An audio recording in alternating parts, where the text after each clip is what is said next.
Hello, everybody. Welcome to another fun Genichiro stream. Yay!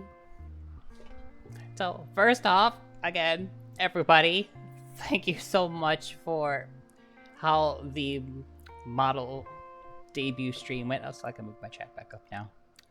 Should probably do that. Think about that before starting stream. There we go, that's better. To answer the question that you are thinking, yes, I've slept today since the stream ended this afternoon.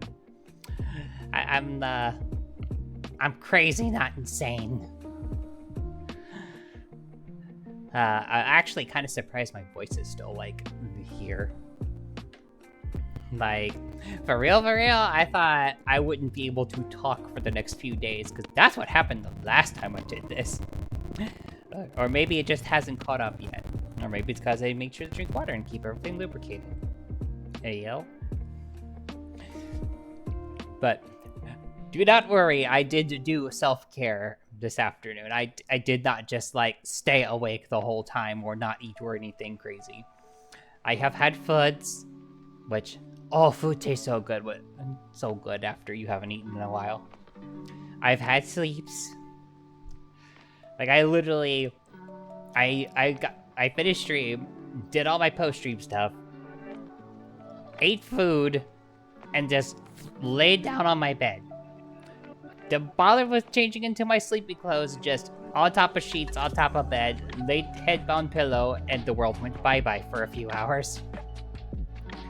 I mean, I'll definitely feel better after getting a full night's rest, but I'm definitely fine right now.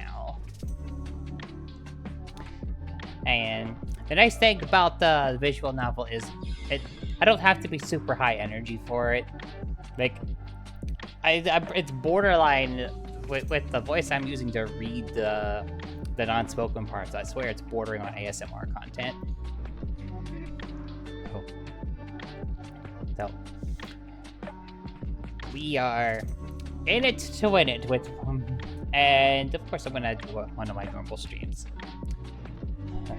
If I'm slightly incoherent, I got sleep. I got a decent amount of sleep. I could use more sleep, but don't worry, your Onitenku squad leader is perfectly fine. Okay. Now then, let's get to it, shall we? So let me just...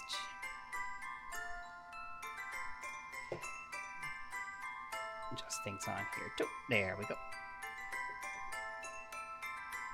Okay.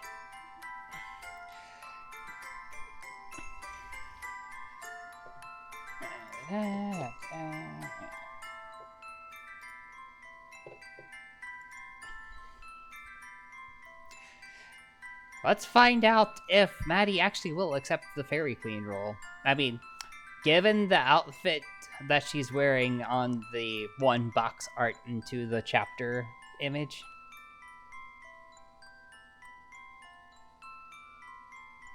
Coffee talk, you say? I'll look it up. I'll make a mental note to do that.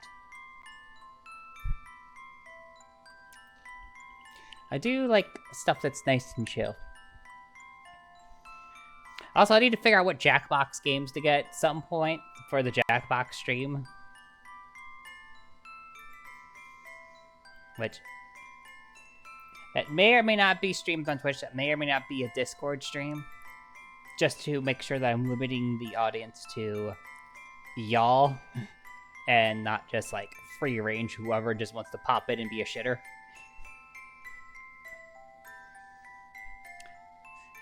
Okay, so, we'll see one way or the other. I definitely will start working on planning out the streams that I promised for y'all. After all, you've all got me over the top, over the edge, and beyond. So I'm definitely going to make sure I give y'all the rewards that you get for that.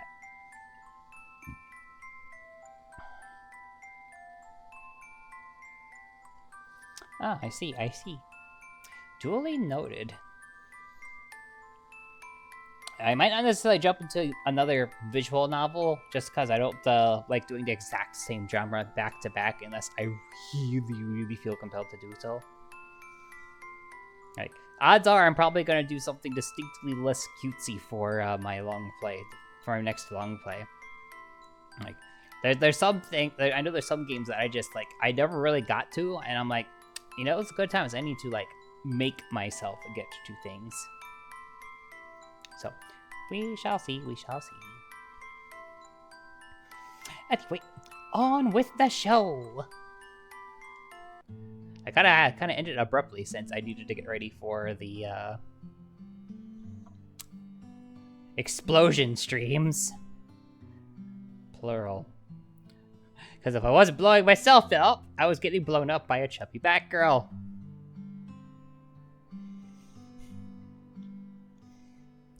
Or wiping myself out because I kept mixing up jump and shoot. Who decided to make... I'm used to, games where spacebar... Whoa! Hello there! Oh, that's a big boom. It's coming my way!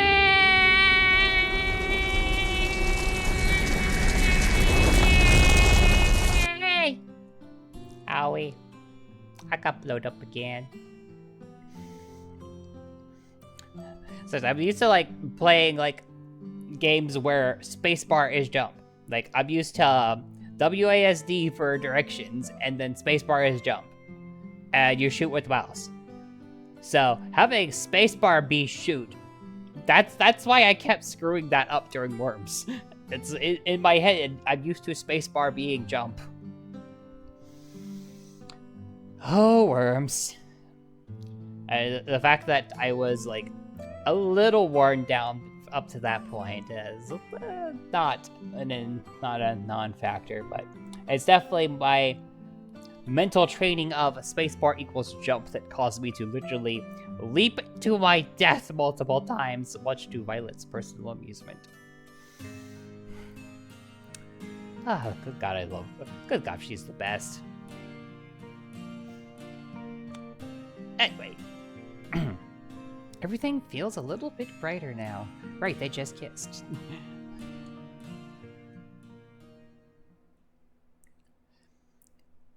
Our next day passes blissfully. We wander the forest, seeing all our favorite spots. The comfort of our new relationship makes the time we spend together even more joyful. Everything is prettier when I'm seeing it with Abigail beside me. Wait, they've gone everywhere that they like. How have they missed the freaking crater where the spirit used to be? I feel like that's something they should have noticed if they were wandering the forest repeatedly. Then again, that's not one of their stated favorite spots. So maybe they've somehow just missed it this whole time?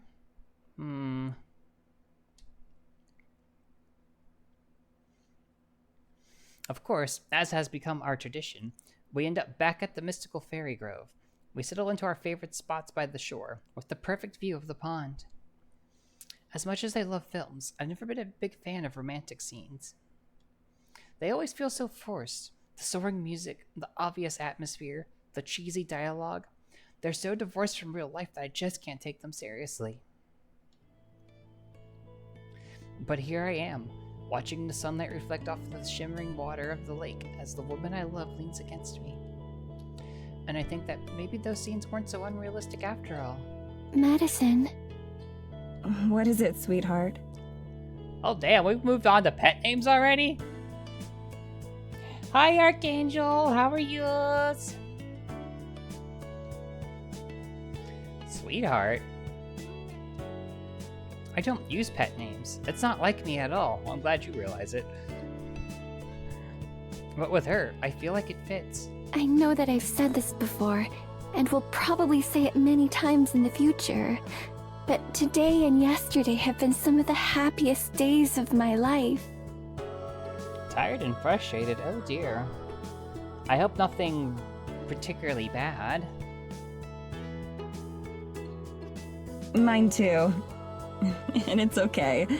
I'll never get tired of hearing you say that. She smiles at me, as soft as ever, but hidden in her expression and in her tone of voice, I can detect a tinge of sadness. I touch her face, running my thumb across her cheek. She closes her eyes and leans into the motion. Are you feeling okay?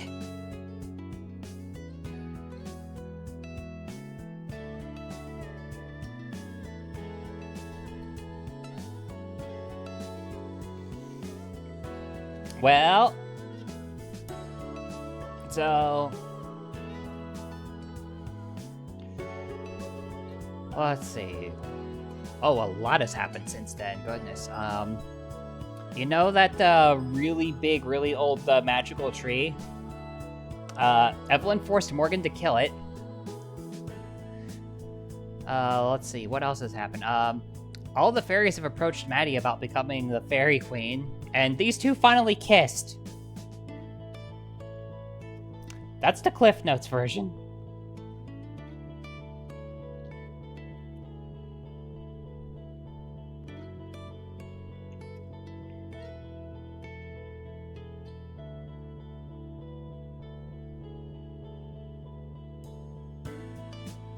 Yeah. I don't know why it happened, but basically, Evelyn stabbed Morgan in the hand, and somehow her blood destroyed the tree. It hasn't been explained why that happened, just that it did happen.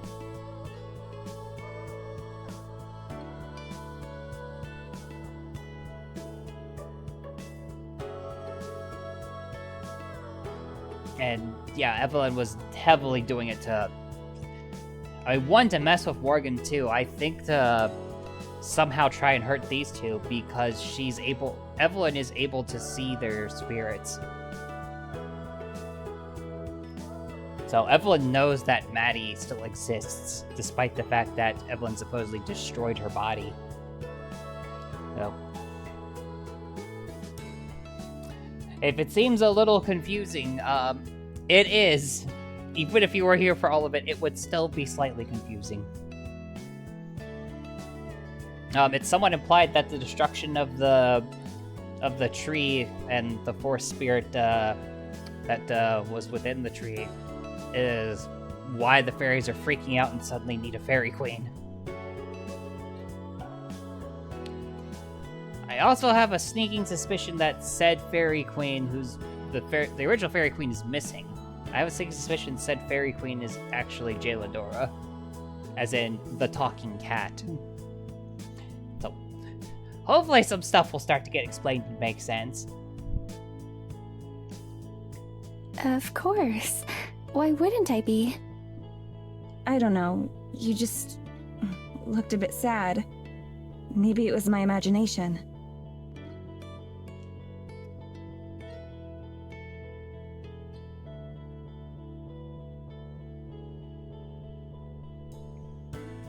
Aww.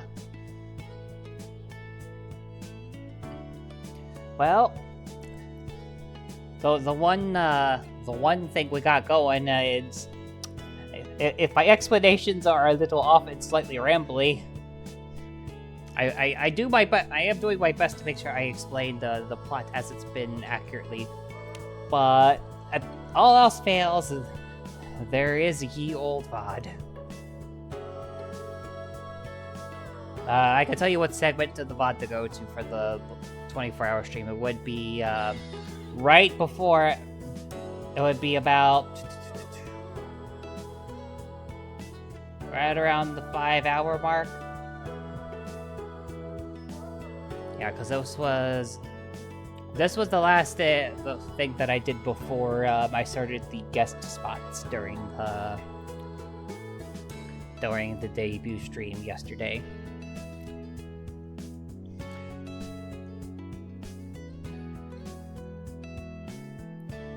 I have expected her to deny it, but instead she nods. You do know how to read me, don't you? Cute. A little cute. A little cute, a little sexy. All tough as nails, though.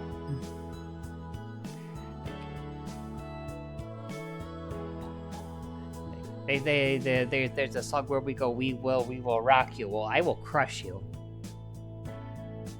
Yee. It's implied that there is no body left to find, so they have not. And Maddie and Abigail did try to project herself in front of Tara and Morgan, the way that she appeared before Maddie when Maddie was still alive, but it didn't work. Supposedly, Abigail's magic is less than it was before because she used a chunk of it to turn Maddie into a spirit. And that's when Evelyn saw both of them. Because Evelyn has the ability to see them despite the fact that they're spirits that can't be seen by normal people. I do. What's wrong? You can tell me anything, I promise. Only if you want to talk about it, of course. Maddie and Abigail also decided that it's too risky for them to attempt to go into the town at this point because they're worried they'll run into Evelyn and because Evelyn can perceive them.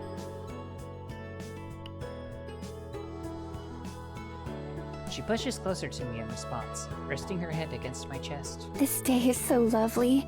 I don't want to say anything that could spoil it. I understand the sentiment, but communication is king when it comes to relationships. Believe me on that one. You don't have to worry about that, Abigail. I love you, and that means I want to be here for you no matter what. We're going to have plenty of wonderful evenings, I promise. And being open with each other is the best way to make sure they stay wonderful. Exactly! Communication, communication, communication!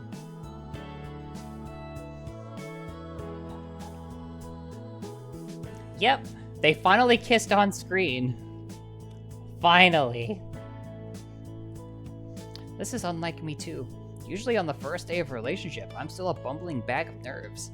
What if I say the wrong thing? What if I move too fast? Or too slow? But it's different with Abigail. That fear isn't there. I can't quite explain why. I just feel like I don't have to worry with her. I was thinking about other happy days that I've had. How long it's been since then. And how the memories have since soured. How much have I told you about my sister? Bits and pieces. Not much. You mentioned that the two of you were close, and that you spent a lot of time in the woods together, but that's it. We weren't just close. Helena and I were inseparable. Whenever anything went wrong, she would always be there to protect me. She swore that would never change. But fate had other plans for the two of us. We know that Abigail died young. Safe bet that her sister probably died younger. She trails off. Every other time she's mentioned her sister, it's only in passing. Her story last night about tracking deer is the only solid detail I have about her. At first, I expect her to stay quiet like before, but instead, she keeps talking. For as long as it's existed, Eisenfeld has had a curse, you could call it. A terrible monster who would destroy the village if given the chance. To appease its terrible rage, we would offer a sacrifice to it. Every generation, a new offering would be chosen. But it didn't just want flesh. The head priest would take the sacrifice into the forest to be offered to the horrible spirit. The sacrifice's soul and the head priest's body would both be consumed. Then, the new head priest would emerge, having taken the form of the poor sacrificed victim. It was a painful reminder of those we had lost. When I found out that it would be a member of my family who was to be taken and given over, I wasn't shocked. There was only one thing that I cared about. Did we just figure out what Evelyn was? that it wouldn't be my beloved Helena who was harmed.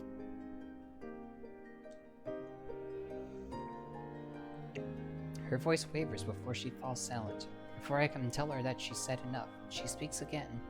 Every word shakes as it leaves her mouth. I couldn't forget the joyous days of our childhood. I couldn't let such a kind soul suffer such a horrible fate. So, when the time came, I offered myself. I volunteered to die so that Helena could live. Okay, her sister didn't die. What she did in her place. Oh. And in that very moment, when our fates were sealed, I looked at them, at Helena. And do you know what I saw?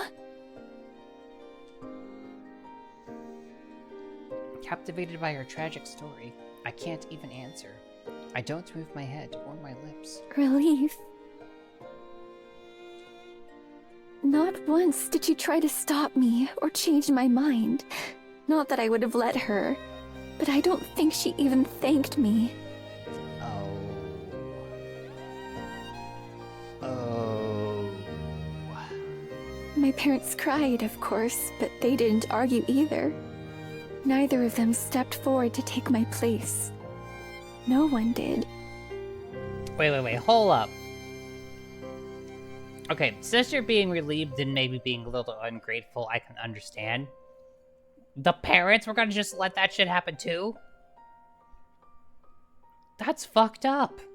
While I'm sure my sacrifice was appreciated, I was quickly discarded without even a token effort or gesture of appreciation. My sister, who had sworn to always protect me, had no difficulty accepting the fact that I would die for her. What? She just gave you away? Just like that? If death looms over you for long enough, it corrupts everything. Even love. It didn't corrupt you. Perhaps. Though I believe that that's why I'm still here today.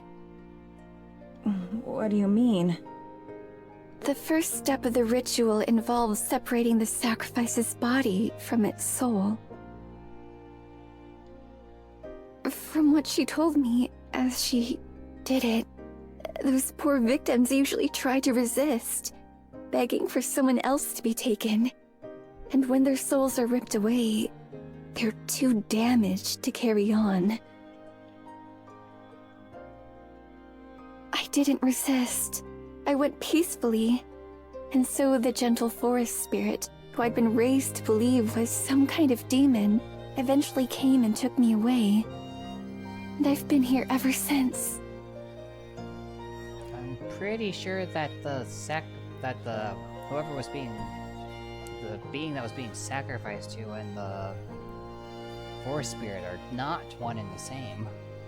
It wouldn't make sense if they were. Her words carry a sense of finality. Not knowing what else to do, and still stunned by her story, I simply lean closer to her and pull her into an embrace.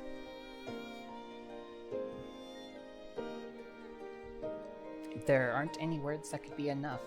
Physical comfort is all I can offer. To my surprise, though, when she finally pulls away from me, she looks happier than before.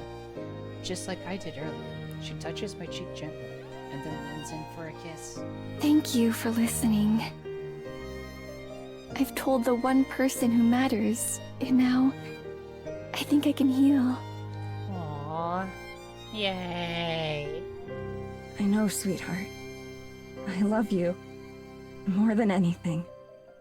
I love you too. More than anything.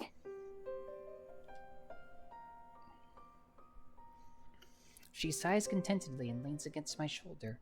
She takes my hand, intertwines her fingers with mine. We sit there for a long time. We don't say anything. We don't even move. All we do is watch the sky and feel each other's heartbeats.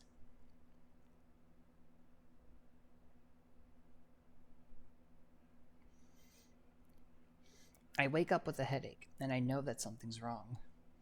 I'm alone. Abigail must have disentangled herself from my arms at some point, leaving me on my own. I get up and pace around the church, not seeing her.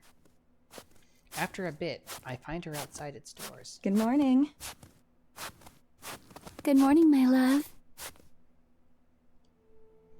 Her lips smile, but her eyes don't. It's a look I'm pretty familiar with by now.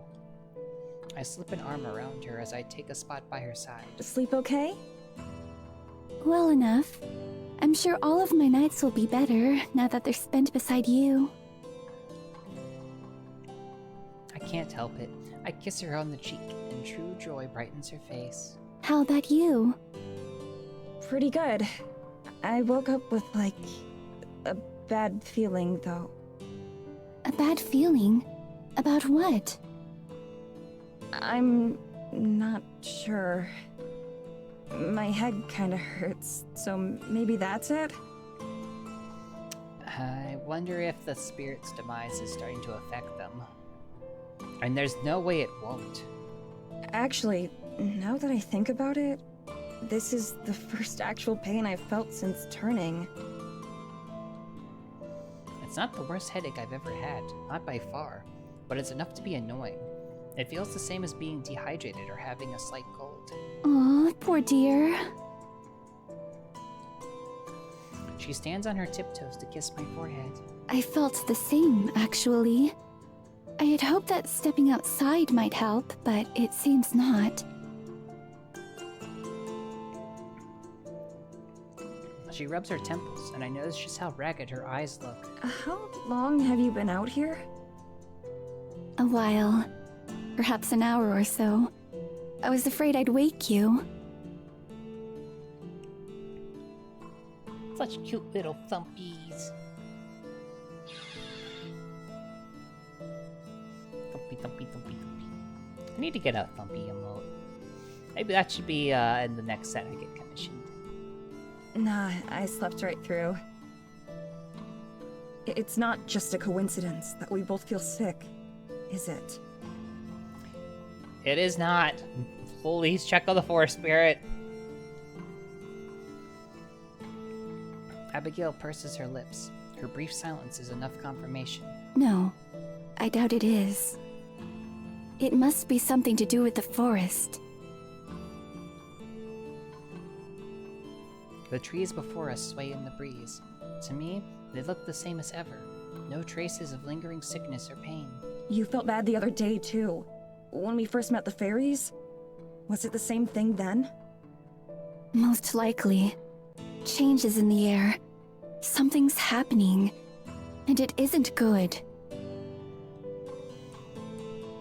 I think of the fairies, fleeing some unseen terror. Is it... Evelyn? I half expect her to shake her head. I want her to say no, but she nods. I think so. I don't know what she's done or why. But this can't all be coincidence. I nod, my thoughts turning to Tara and Morgan. I wish they would just get out of here. Leave me to my fate and escape. Let Evelyn do whatever it is she's doing while they're across the ocean, safe. I know that won't happen, though. Tara's not the type to back down from a fight. Except this time, I know she's hugely outmatched, even with Morgan's help. What about the forest spirit? You said it's a guardian of the woods, right? Why doesn't it stop her? 'Cause it's dead. I'm sure it's doing what it can, but it's just as intimately connected to the forest as the fairies are. Far more than you or I. So as the forest itself weakens, so does it. Worry creases her brow. Is there any way we can help? Not that I know of. I can tell she's not really happy with that answer. Maybe we can think of something together. There has to be something we can do. Yes, perhaps. She looks up at me adoringly. I feel like I can accomplish anything with you by my side. Her loving words are nearly enough to counteract the worry I feel. We've already beaten death. There's no way Evelyn can stop us. At least not a second time.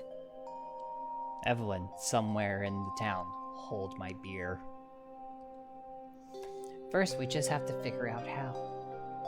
Abigail slips her hand into mine, where it fits comfortably. Perhaps you'll make an optimist out of me yet, Madison. Shall we go for a walk? Absolutely.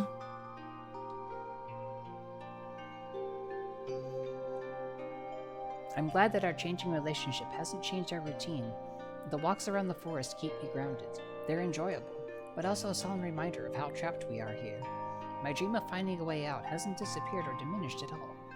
It's just evolved to include Abigail, too. There's no way I'm leaving these woods without her. We chat idly as we stroll, enjoying the newfound comfort and intimacy that comes from being lovers rather than just friends. The pain in my head is still there, and I'm sure Abigail still suffers from hers as well. But it's easy enough to ignore in lieu of the pleasure that simply being together brings. We've reached the edge of the fairy clearing, where we always seem to end up. Abigail is glued to my side. I wouldn't have it any other way. We're probably a little bit early to meet Alma, although they sometimes come by at this time. This grove is one of the easier places for the animals to come drink during winter, so it attracts all kinds of wildlife. Yeah, I've noticed all kinds of tracks in the snow leading around here. She nods, pleased. But then we enter the grove itself, and my blood runs cold. Oh, I think they finally found it. Or not. Abigail and Maddie stand before a stark red bloodstain on the snow. Just ahead. Aww. Lying prone on the frozen ground is a fawn that I just know is Alma. It's clearly dying, if not already dead. With a shriek, Abigail drops my hand. No! I can feel her anguish cut through me like a knife, visceral and burning. Dashing over, hands outstretched, she falls to her knees and presses a tender hand against its snout. A small motion confirms that it's alive, if just barely. It leans into her, either in fear or in recognition, eyes wild. No! What's happening to you? I move closer as well, though not so close as the crowd them, and what I witness makes my stomach turn. Gaping wounds perforate the poor thing's body, staining the ground red with blood. They look like knife wounds or bite marks, but there's no visible damage or puncture. It's more like its body simply opened up. Abigail flails her hands, clearly wanting to help, but afraid to touch it and cause it more pain. She turns to me, teary-eyed. Madison! What do I do?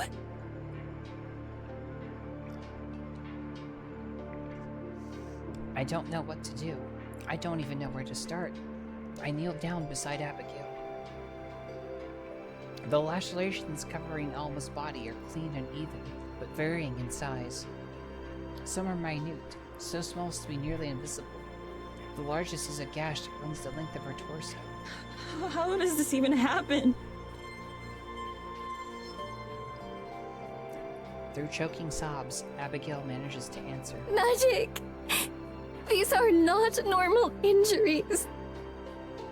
It's the forest. The forest is sicker than I thought.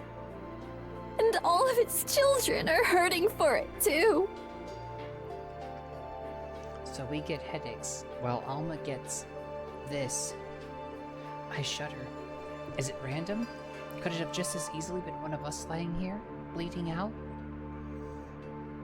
Maybe our ghostliness is more of a blessing than I thought, in this case. Though without it, we wouldn't be affected by the forest's stillness at all. Leaning over, I gently stroke the deer's head. Its breathing is restless and agonized, but it seems to register my presence. My thumb brushes against a wound that I didn't notice, and I jerk my hand back while Alma grows in pain. I'm sorry! The deer's blood is viscous, unnaturally so, and slick like motor oil. It sticks to my fingers, stretching and webbing. It's neither warm nor cold. It's unnervingly neutral. I tried to rub it off in the snow, but my fingers passed through the ice and dirt, of course. My hand trembles with a disgusting feeling that it'll never be clean again. Abigail is still beside herself, wringing her hands impotently. There's nothing that either of us can do. Just sit there and wait as Alma passes away in agony. But then, a tremor reverberates through the clearing. The ground shakes, and snow is rattled from the branches. Fairy baubles dance up and down. Oh, so the large spirit might not be dead, just the tree. Abigail and I both face the forest in the direction of the sound, already knowing what's coming. The forest spirit strides into view, as tall as the trees, but no taller. It brushes past trees with no notice of the branches and snow that it disturbs. As it draws into the clearing, it acknowledges us with a level gaze. It's been a while since Abigail and I have been by to see it. The deer looks up at the forest spirit with pained recognition, its eyes wide and breathing shallow with pathetic relief. Abigail looks up at it too, tearfully, glad to see it. So what's the tree that was destroyed? What's the connection to that forest spirit? Because it's clear that the tree held a forest spirit too. Like, there was a voice in Morgan's head when she was forced to kill it.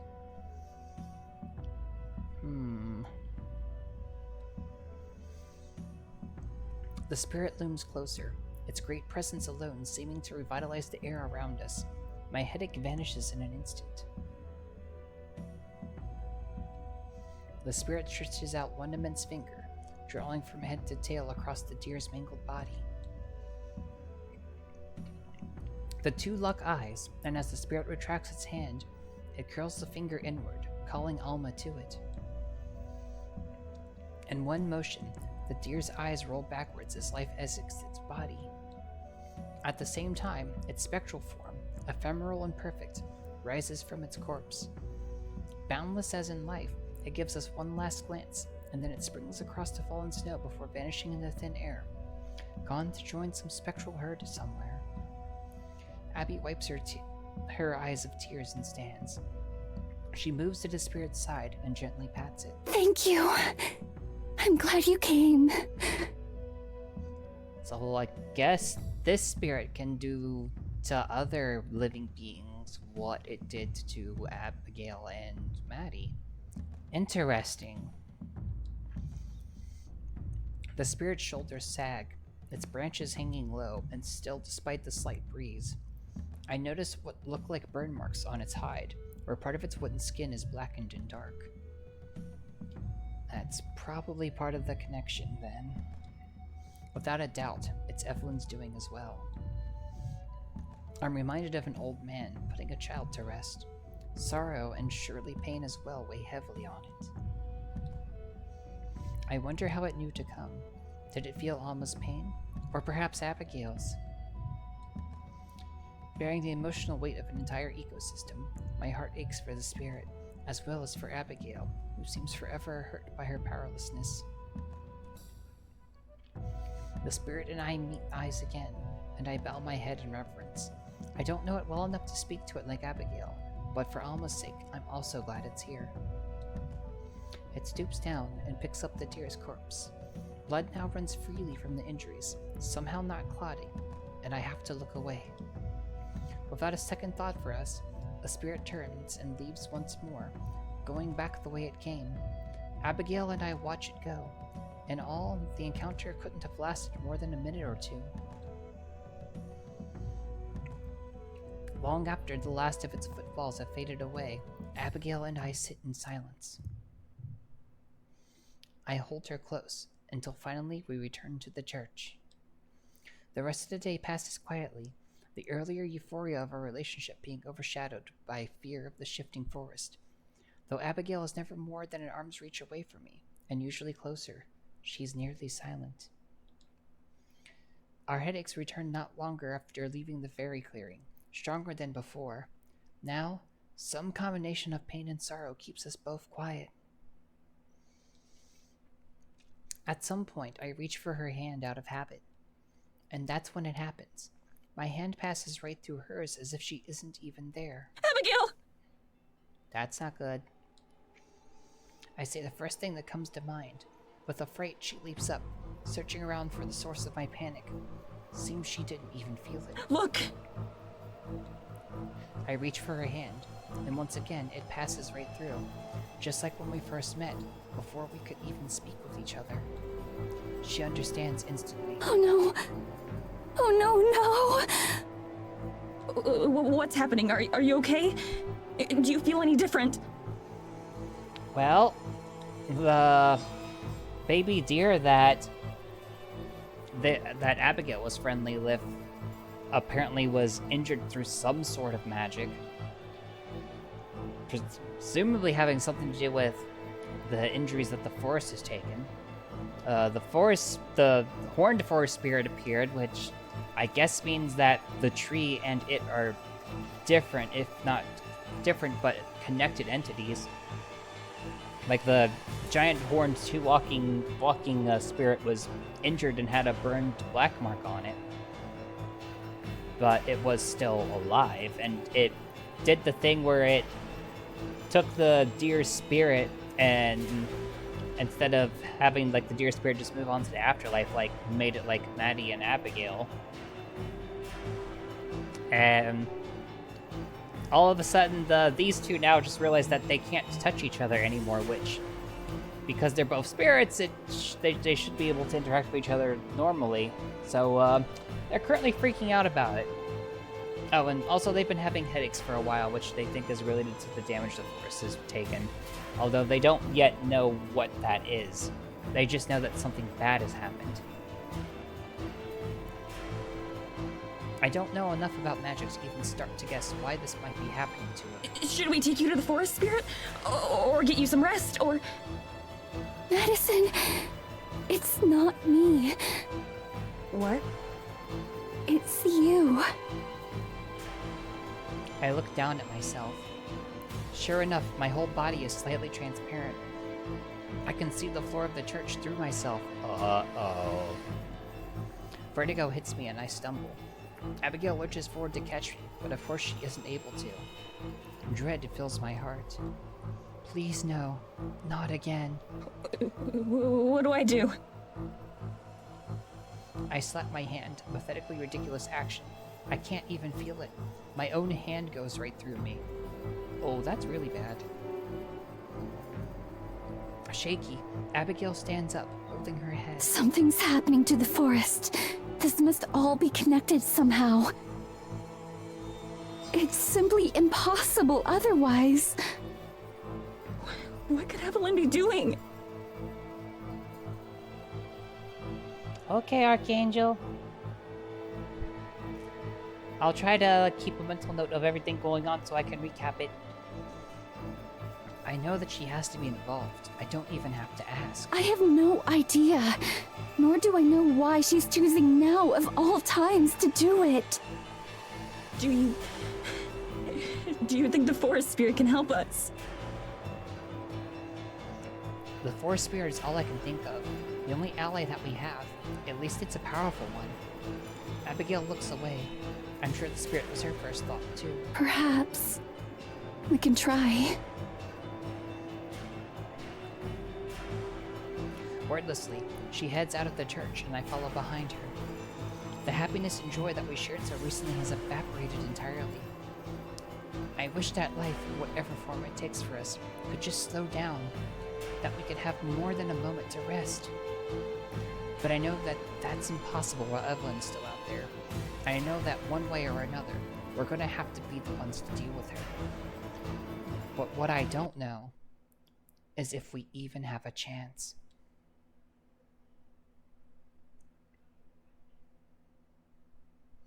Do you know what's going on? Has something like this happened to you before?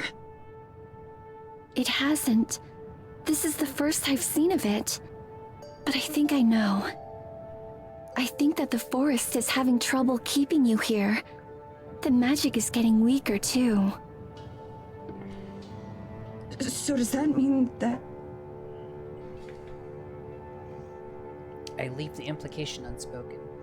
Abigail halts in her tracks, facing me with a fiery determination. No, I won't let anything bad happen to you. Not again. I promise, Madison. I don't know if she has the power to keep that promise, but I can only hope so. Okay, I trust you. I really do. Believing in Abigail is my only option.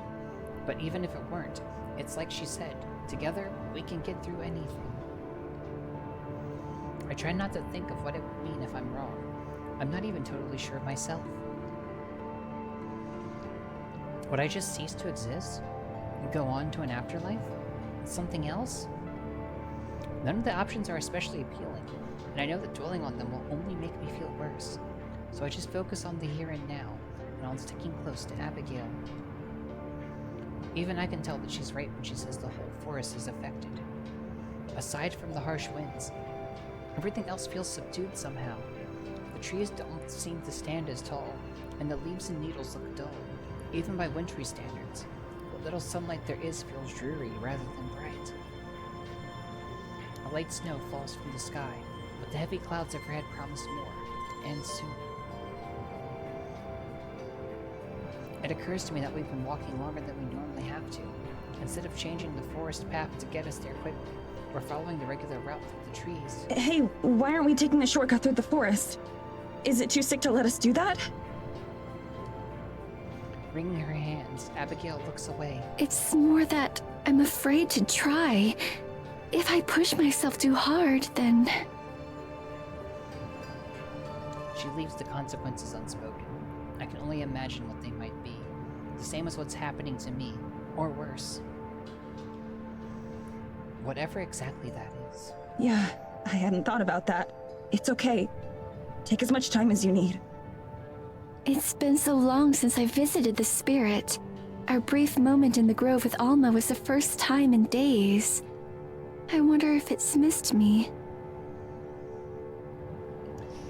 Oh, if it were just that. Of course it has. Who wouldn't? You're far too sweet, Madison.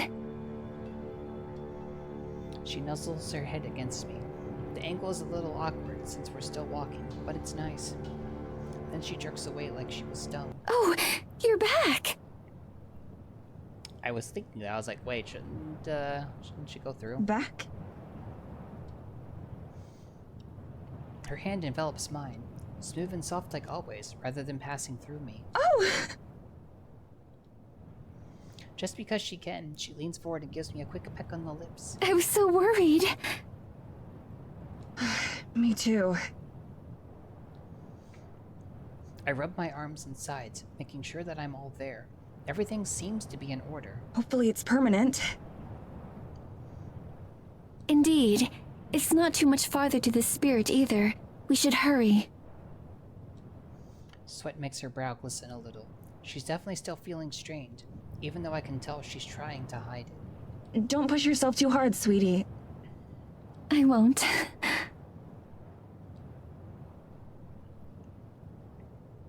Still, despite her words, the longer we walk, the more visible a toll it seems to take on her. Her steps slow down, even though she wanted to hurry, and her breathing sounds labored. Are you sure you're alright? I'm fine. It's just... Rubbing her eyes, she shakes her head. Right then, a pile of snow hits the ground a few feet away from us. Looking up, I spot a tree drooping. Its boughs angled down as if bent. It's the forest again. Not me alone. She voices what I already knew. Something terrible must have happened for it to be this way. Since I'm unable to feel the forest like she can, all I can do is watch and worry. Just now? Or at least today? Maybe. Or we may only now be feeling the effects. I'm not sure. Second one. I can tell by the frustration in her voice that she's nearly as in the dark about all of this as I am. I have to remind myself that what she knows, she only picked up by intuition and years of observation. I'm fortunate to have a guide as knowledgeable as she is about our situation, even if she doesn't know everything. I know when we're getting close to the grove of ancestral trees, from the change in the air and the way that the trees are larger than before. That profound sense of being watched and of primal energy is still present, but even that feels mellower. Or maybe strained. Through everything, there's also the acrid smell of smoke. Suddenly, Abigail lets out a yelp of horror and dashes forward. Abigail! I follow, right on her heels. Oh no! It doesn't take long to discover what she found. Where once there was a mighty tree, all that remains is a blistered and charred husk, blackened by flames. A painful buzzing penetrates my head, nearly unbearable, and all I can do is watch in horror as a foreign sorrow emanates. Even I could tell that this is the forest crying out. Here at the locus of its pain, even I'm affected. I can't imagine how Abigail must feel. Her fingers run across the damaged wood as if searching for a sign of life. I have to remember that this isn't just another part of the forest. This is his heart, its very soul. And for so long, it was also her home. How did I not know? I've been so happy these few days that I must have blinded myself to the pain of the forest.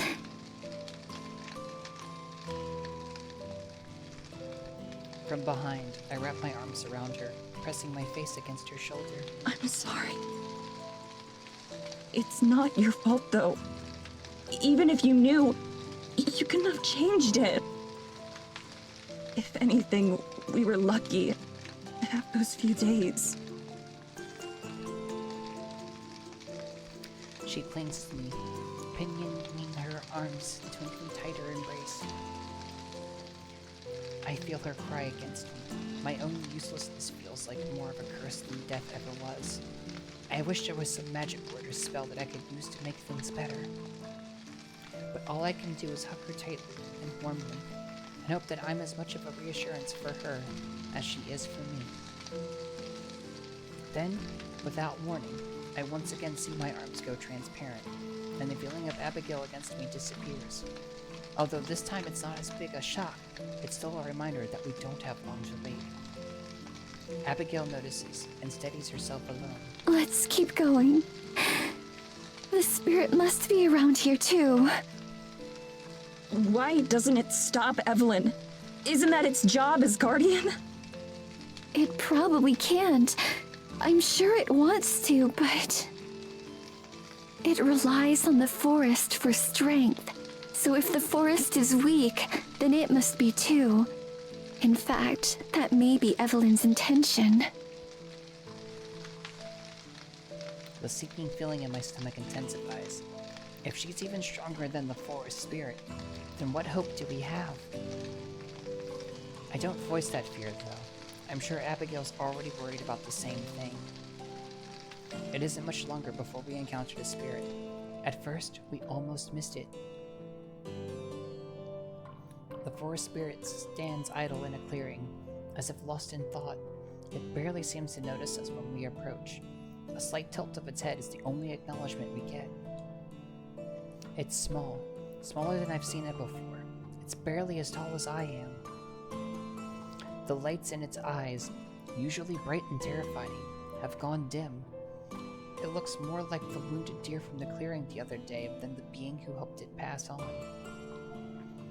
Just like the trees it protects, its branches sag and are bare. A few have jagged ends, as if something snapped them off.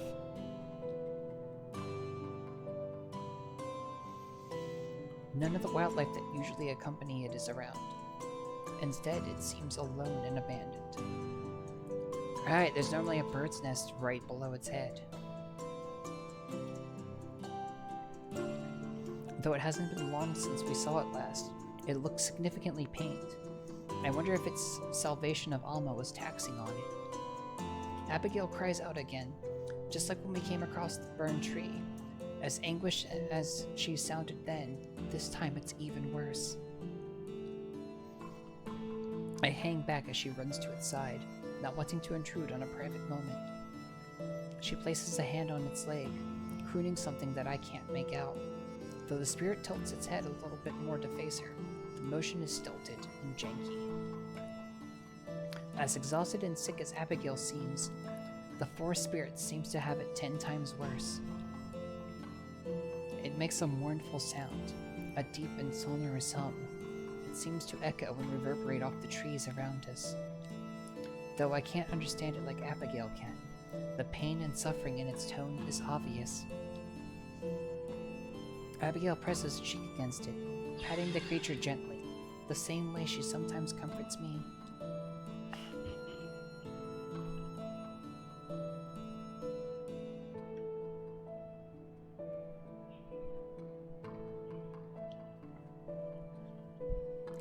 I look down at myself.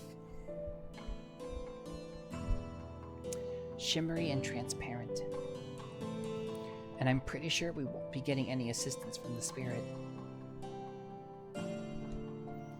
A wave of nausea hits me as I ponder just what that means. I don't have any backup plans. If Abigail does, she didn't mention them. I can think of one. Is my only choice to just stay like this and hope my condition doesn't get any worse? Ever since I came here to the forest, it's felt like I haven't had any control over my own fate, and I can't help but worry this will be the final nail in the coffin. Perhaps literally. I fidget, adjusting my scarf and hood and glasses countless times. Abigail remains close to the spirit, pacing slow circles around it as she talks to it softly. I wonder what she's saying. Sometimes the spirit will hum, or make a gesture that could be a nod. All the while, I keep my respectful distance. At some point, I realize that it's snowing. I don't know how long it's been going on. As some of the snow settles on the spirit's broad shoulders, it doesn't look festive or pretty. It just looks pitiful. The spirit sags, bearing the weight of the world. I'm not sure how long I wait, but I don't rush Abigail at all. This could be the last opportunity she has to speak with the forest spirit, judging by its condition. I'm sure she's thinking the same thing. I flit between solid and intelligible so many times that I stopped keeping track. I just watched the two of them. Finally, Abigail pulls herself away from the spirit. She approaches me, looking like she wants to say something, but doesn't. Her eyes say it all, though.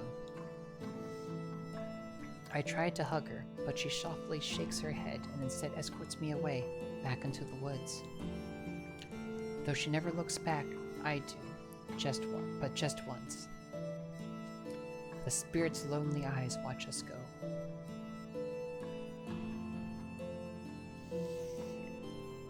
So they finally discovered the destroyed ancient tree that Evelyn forced Morgan to kill. And they've noticed that the forest spirit is significantly weakened. Like, it's so weak now that it's starting to wilt, and it's now only the size of a person. And Maddie's starting to disappear from the world as a result of the weakening of the forest spirit and the forest in general.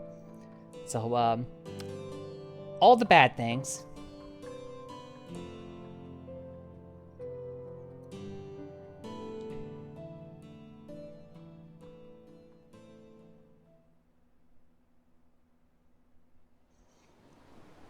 Heavy snow batters us while we walk.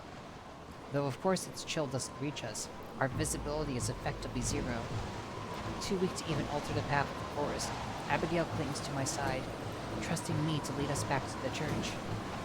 Although I maintain a brave face, I'm not fully confident in my ability to get us there. The blizzard calls to mind memories of the day I died.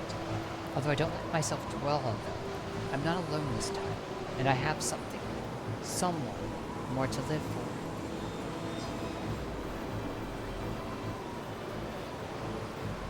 Our journey is strenuous. We move at a glacial pace, but it's the fastest that Abigail can manage. Her steps are heavy and slow, and as much as I want to urge her along, I know that I can't. I'm glad that she's watching the ground and her feet rather than me, so that she doesn't have to see the worry on my face. Every time I start to think that I've got this whole ghost thing figured out, something new arises to complicate it all over again. And this time, I don't even have Abigail's experience to guide me. What happens if she loses the ability to walk altogether? Or to speak? What happens if the magic that keeps me here runs out? The occasional flickering of my body makes that a very real concern right now. I hold tightly to her hand, the only anchor of comfort and security right now. But even that has grown clammy and cold. Swallowing calm through my throat, I march on. Before I continue, I'm gonna go ahead and roll the next set of ads, and then we'll resume.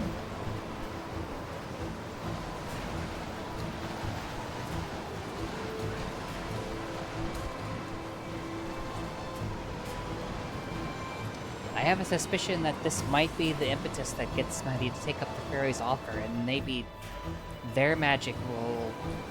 It's possible that their magic might allow for them to restore themselves. Now, whether that'll give them the power to fight back against Evelyn, who knows? I mean, that also would imply that the fairy's magic is separate from the forest. Which, I'm guessing it is. Because I mentioned before that the Fairy Queen and the Forest Spirit both work together to guard the forest. And I feel like that kind of implies that their pools of magic are separate. Connected in some way, I'm sure, but distinctly separate. So, if that's the case, then hopefully that means that there is a chance.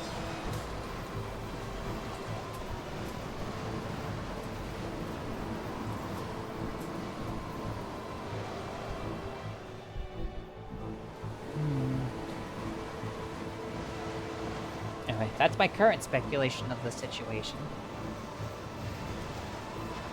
I have a feeling that if that's going to happen, it's probably going to happen pretty soon, since it seems like both Abigail and Maddie are starting to lose their forms. Maddie's losing her form literally and physically, and Abigail's losing all of her abilities.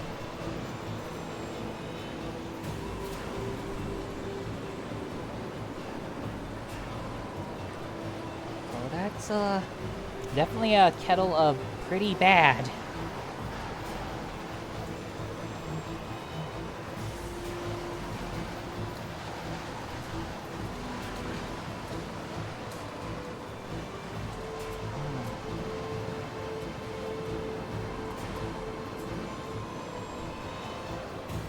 So I hope my speculation is right.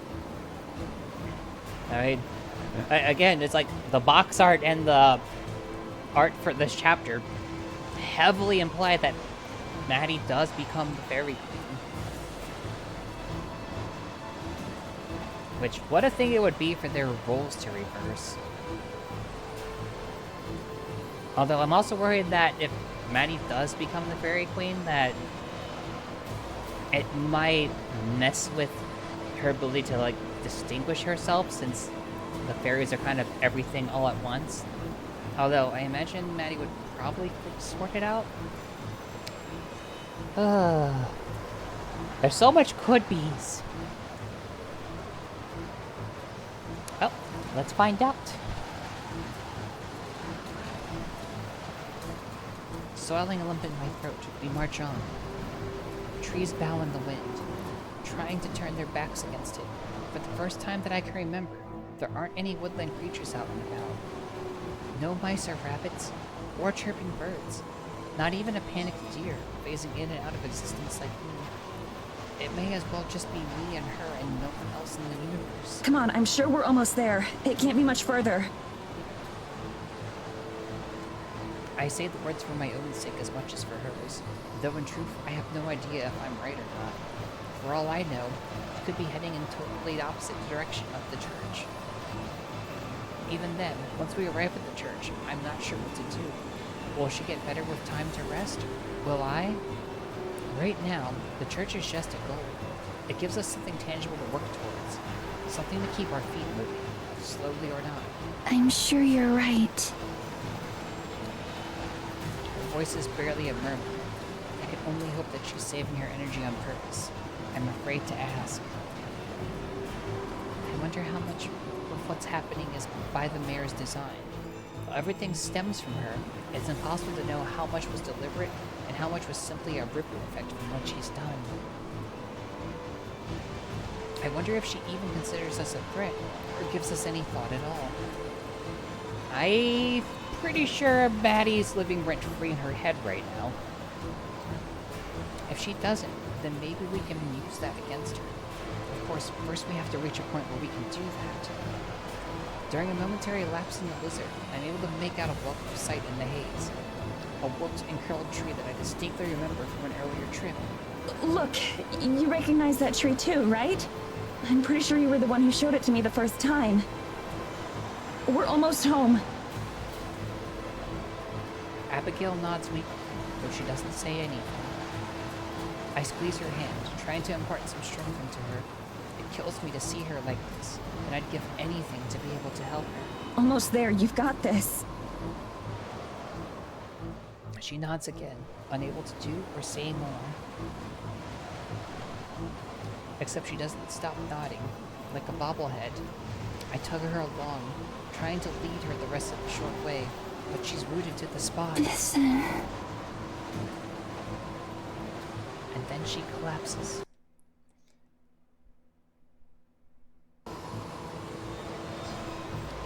And then the roller coaster. I jolt and choke on nothing as I gasp for a breath I don't actually need. Abigail has fallen to her knees. I didn't even feel her hand slip out of mine. I tried to take the half step, crossed the few centimeters that separated us, but a moment later, it's black. Those jumps are not being done by me. Like, the jump set of black, that the game is the thing is doing it on its own.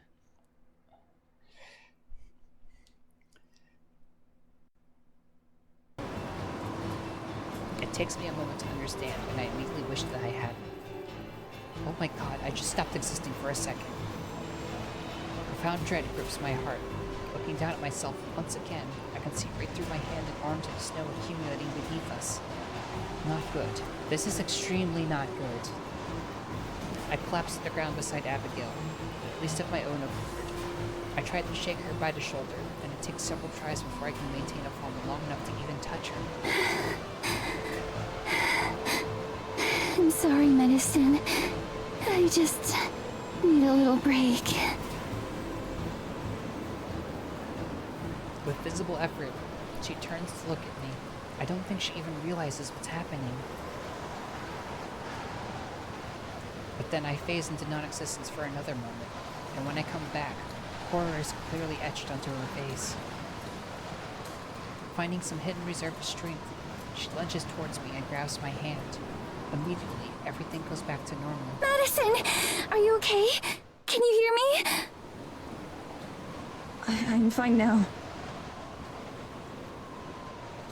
I hold her hands a bit tighter to reaffirm it. Are you okay though? I'm just a little tired, is all. She forces herself up again, looking more than a little tired. Immediately, she sways and nearly falls, but I catch and steady her. She leans into me, and I pull her into a hug. I'm sorry. I'm so sorry. It's okay. Yeah, this is starting to get pretty rough looking. Gently, I stroke her hair. In truth, I'm terrified, but I don't want her to see that. It'd only make things worse. I guide Abigail over to a fallen tree where we can sit down, indifferent to the blizzard. Even though the church isn't much farther, I don't want to push her too much right now. I wrap one arm around her as we sit, and I hold her close. Oh, it's setting off my worry alarm too. Like, We literally just went from they finally had their first kiss and what they finally like they got pet names for each other. They're having happy relationship funsies, and then all of a sudden, and now our literal existence is threatened.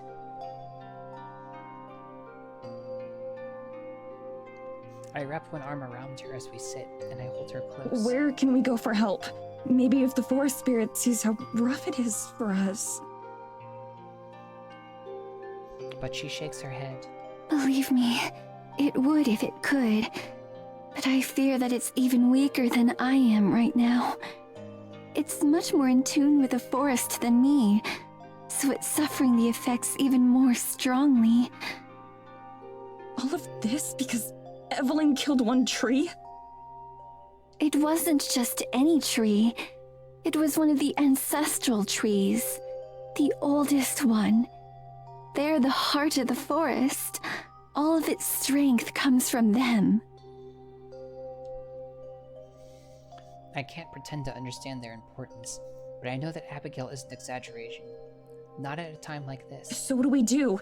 There has to be some sort of solution, right? Can we plant another tree or something? Ancestral. That means ancient. That's ancient. That's hundreds of years. You can't just grab a sapling and be like, "You're our new god now." Even as I say it, I know the idea is ridiculous. We don't exactly have the centuries it would take for a new tree to grow up as big and strong as the one that was killed. The forest spirit is supposed to become the next one. All of the ancestral trees were once spirits like the one you've met. Fascinating. Okay, now it's starting to make a little bit more sense why killing that tree affected everything as it did. What's stopping it? The mayor? Her hand clenches around my shoulder, where she was holding on tightly. That's right. I hadn't even realized. Realized what? Groaning, Abigail sits up straight. So long as we're close like this, it seems like I'm able to maintain my physical form. This spirit can't pass on its own. It needs the help of a fairy queen. That's one of her duties to the forest.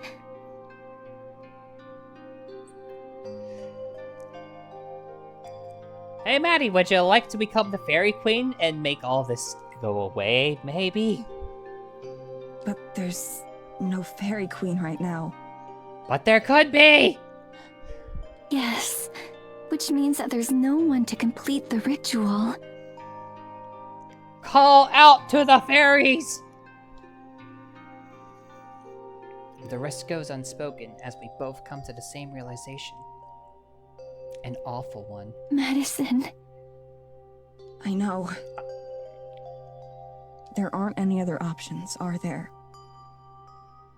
None that I know of.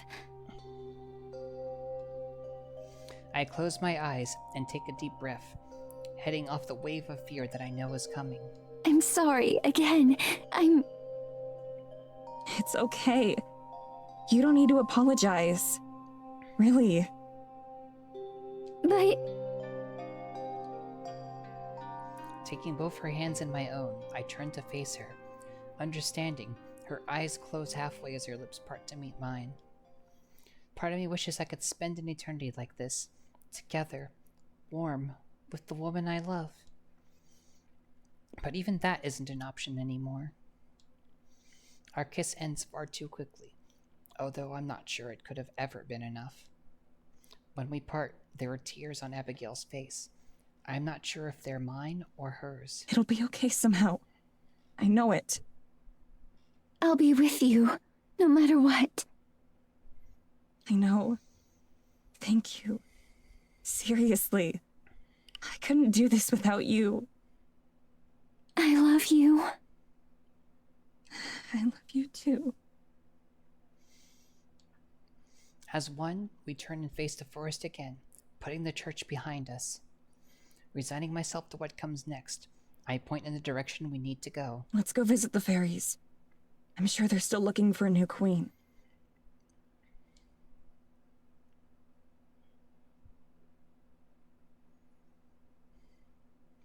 Once again, we reached a grove where the fairies nest.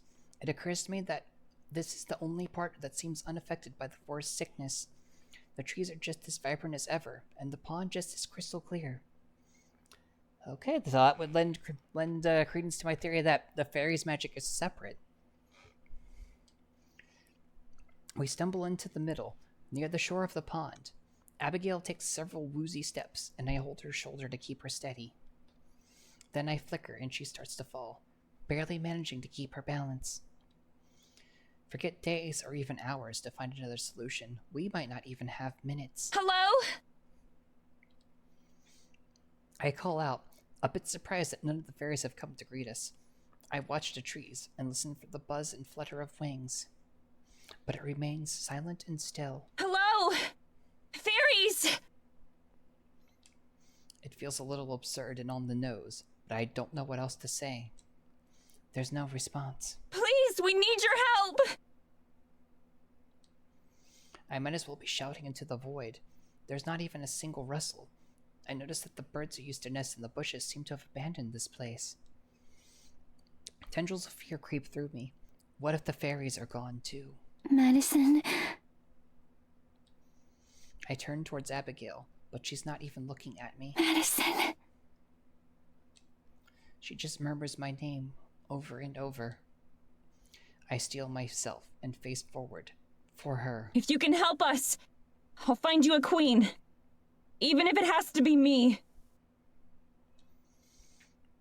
My voice sounds stronger than I feel. There's no reaction. My heart pounds, feeling like it's going to burst out of my chest. Seconds pass. Nothing. Beside me, Abigail has fallen silent, swaying on her feet but looking as if she might collapse. All of her trust and hope has been placed in me. I can't let her down. I won't let her down. Just as I gather breath to yell out again, I start to hear a faint buzzing sound deep in the trees. Something flickers, far away, but getting closer. I realize it's many somethings. Tiny lights spark to life, woven throughout and across the trees like Christmas lights. Those and the growing buzzing herald the arrival of the fairies. Just in time! Oh boy! They burst from the trees as a swarm, nearly enough to darken the sky overhead. Like before, 3 break apart from the rest and swoop towards us. I recognize them as the 3 I spoke to before, the ones I named Hai, Anan, and Frio. You're back! To be queen? We've been waiting. They watch inquisitively while the rest of the swarm hover overhead. It isn't what I want. I still barely know what being a queen would entail, much less a fairy queen. All I have is one short vision. But it's not like I have time to research or to learn. There's not time for anything else. It's this or disappear forever and leave Abigail to whatever fate she's suffering. Of course, that's not an option I'm even willing to consider. I put on the sternest face I can and lock eyes with the fairy in the middle. Only if you can help us. Wordlessly, the 3 fairies dart forward, inspecting Abigail and me. They communicate silently with each other, leaving me to wonder what they're saying and thinking. A minute later, they return to their position in front of my face. Name your terms. But are you sure? We think we know. If you make us human again, and stop whatever it is that's happening to us, then I'll make sure you have a queen, whether it's me or someone else. A queen! Who else could it be? We've spent so long looking. There's not much time left! For you or for us! Wait, what do you mean? What are you running out of time for? She'll make her move! Haven't you seen? The moonsick one. Moonsick. There's that word again. Moonsick one. You mean Evelyn? Evelyn. A human name. It must be her. I don't fully follow. There's no one else that could be referring to. There's so much that I want to ask, but can't right now. How long do we have? Until the moon is at its brightest! So next full moon. That's when she's strongest. Will you be ready then? I'll have to be. I haven't been paying much attention to the moon, but I know that it can't be more than a week until it's full. Probably less. I really wish I had Terra's stupid shirts to use as a reference right now. Terra. In all of this, I haven't even really been considering that by becoming human again, not just a ghost, I'll be able to see her. That's at least one big upside, although I don't know where we'll even begin catching up. Still, that's something else to be figured out later. Facing the fairies, I nod. Okay. We can start preparing! Are you ready? It won't take long. Yeah. I just need a moment to get ready, too. The fairies split off and rejoined the rest of their kind, not bothering to respond. That's fine by me. I turned back to Abigail, who's been silent throughout this entire thing. At first I thought maybe she'd passed out, but instead she's watching me with anxious eyes. Medicine, are you sure? No, she isn't. Softly, she leans against me. Well, she kind of falls. Yes. I'm sure. Oh, I mean, yes, but no. But just do the thing! The fairies have all gathered nearer the pond, close to one of the trees.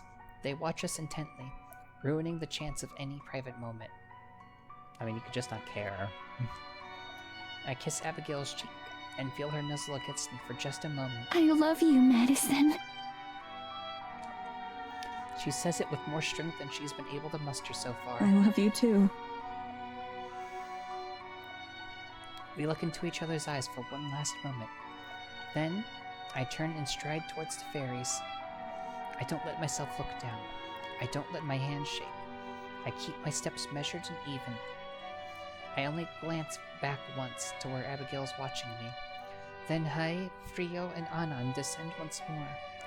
Frio loosely grips a crown of woven flowers and leaves, as out of season as the rest of this grove. I would say that it doesn't feel real, but to tell the truth, it's been a long time since anything has. Is it time? We hope it is. Just put this on. That's it. All I have to do is put on the crown? It'll probably do stuff to you. I mean, and you probably have to be the right person. And stuff. I feel like Flower Crown doesn't equal Fairy Queen by itself. That's all for you. Is that too much? We'll do the rest. Okay. Frio hands me the crown. I let it rest on my palms. It's light, barely noticeable. The flowers are all woven together so deftly that I have to wonder if it was made by magic. Probably. It's also slightly warm, like it had just been sitting in the sun for a while. I swallow the lump in my throat. This is what's best for everyone. Not just for me or Abigail, but for the whole forest.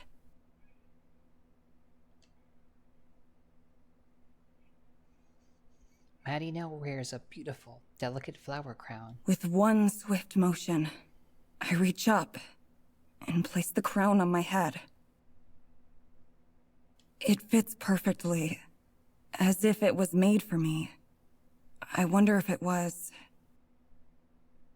The moment it touches my hair, the fairies start to move. They chatter out loud, but there are so many of them speaking that it's impossible to hear what they're saying.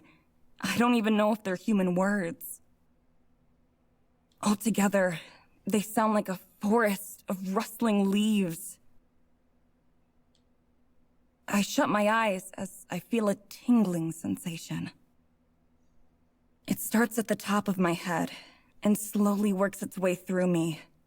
It's not uncomfortable at all, but it also isn't anything ignorable. Something soft brushes against my face and hands. It feels like snow, but isn't cold. And when it melts away, there's no trace of wetness left behind. An invisible force feels like it's tugging me in every direction at once, but I stay rooted to the spot. A light scent of pine fills my nose. Somehow, it's nostalgic.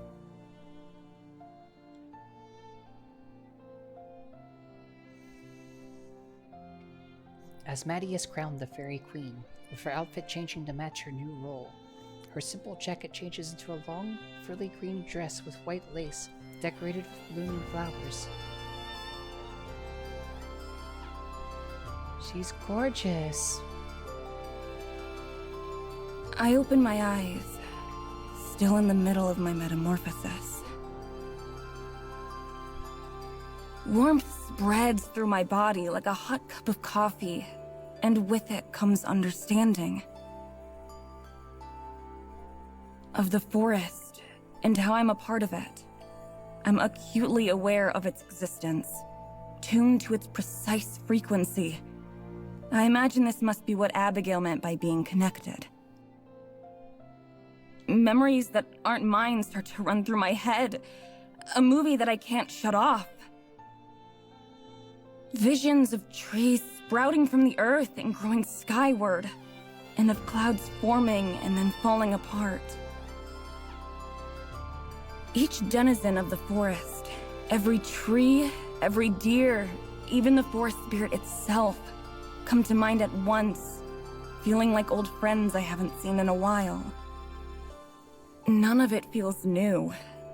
It's not intrusive or foreign.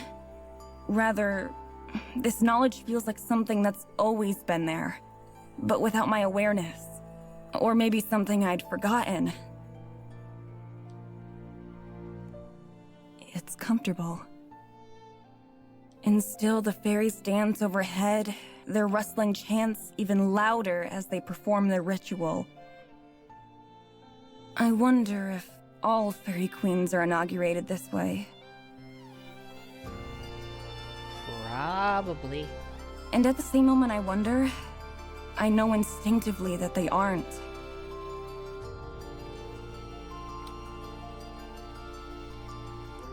Yeah, Maddie is the new Fairy Queen.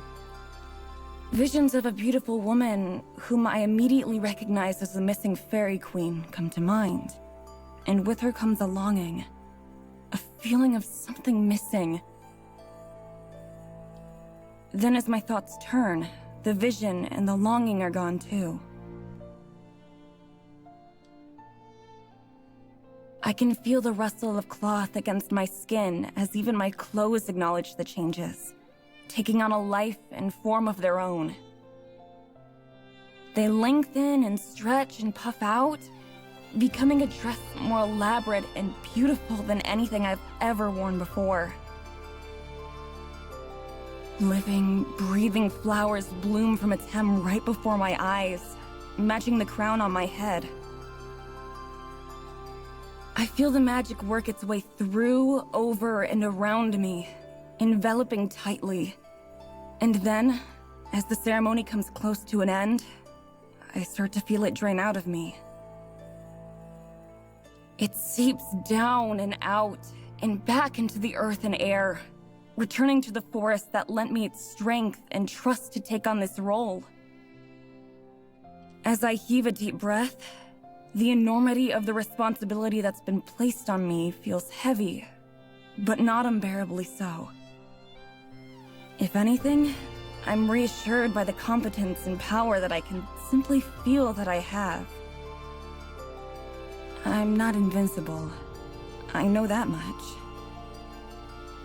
But for the first time in ages, I feel like I'm in control. I stumbled, just a little bit, as my feet touch the ground that I never knew I'd left. The instant that I do, the last of the shifting magic leaves me, although I can still feel it as part of the forest. without anyone saying anything, without any confirmation. I simply know.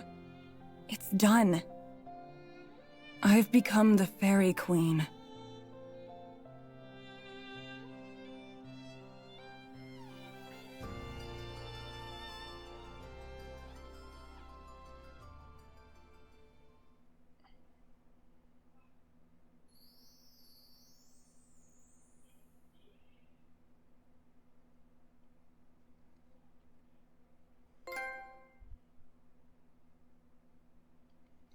Oh, we've made it to chapter 5 now.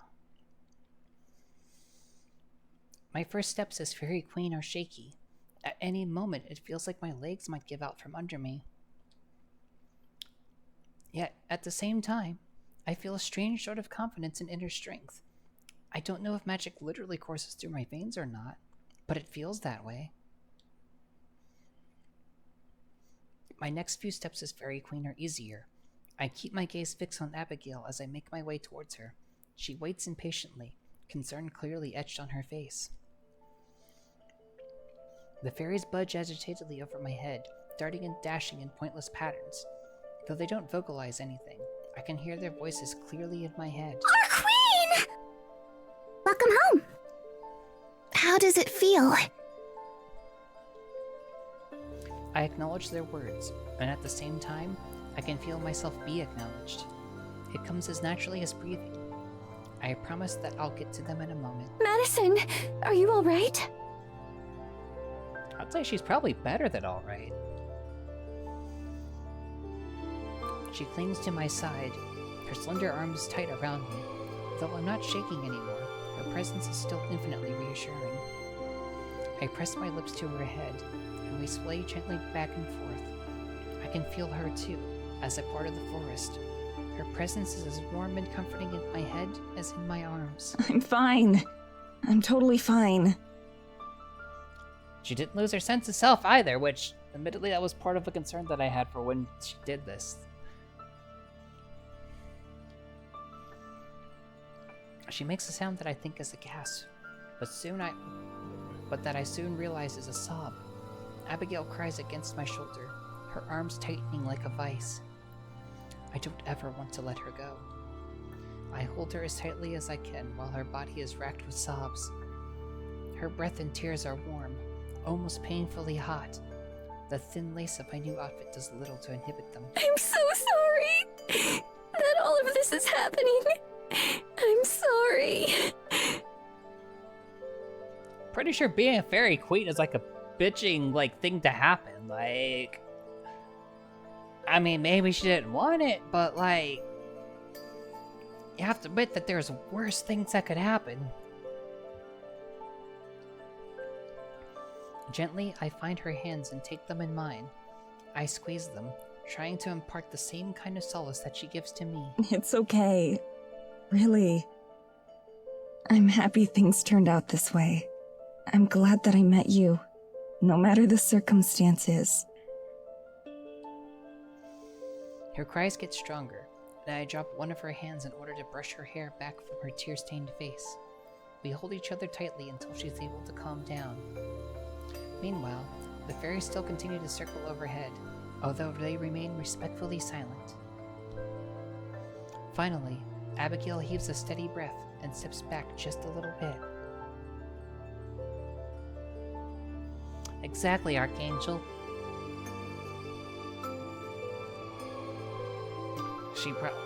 Maddie didn't know about it. She had no desire for it. And yet, it seems like it was her fate.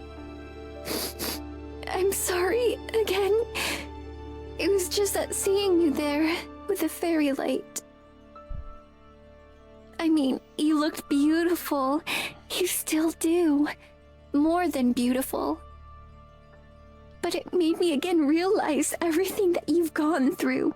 Everything I've put you through.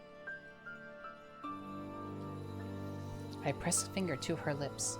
She looks up at me, surprise replacing the sadness. It's okay. I'd go through all of it again to end up here with you. I mean it. Aww. Abigail sniffles heavily, and I could tell that she's trying not to cry again. You can make it up to me by getting out of all of this with me. She nods. That sounds more like a gift to me than the other way around. But I'll keep being selfish and take it. Good. I want you to be selfish. We kiss quickly and briefly, then separate. I look up at the fairies above me, who are glad to be noticed again. Thank you for saving me like this. I owe you my life.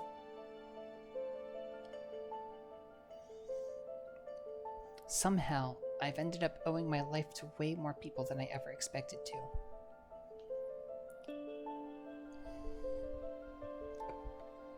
Give me 1 second, I just heard a loud pounding sound.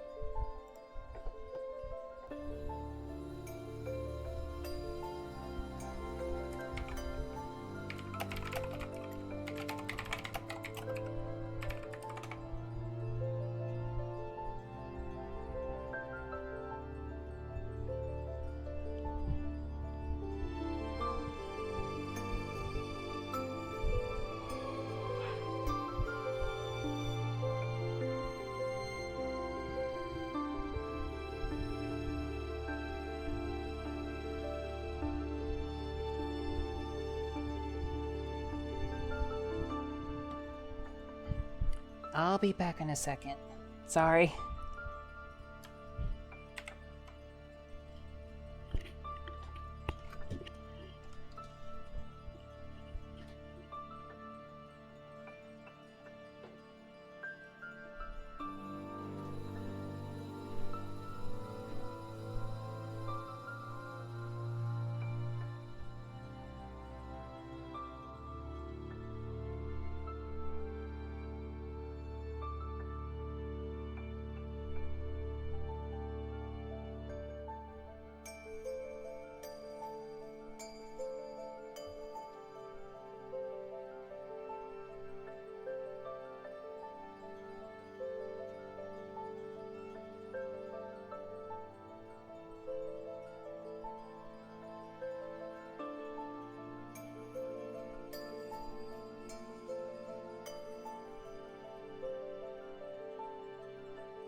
Sorry I had to walk away like that. I just heard a loud pounding noise and I thought it might have been coming from my front door, like, maybe one of my partners accidentally locked themselves out, and I just wanted to make sure that was not the case, but everything's okay now.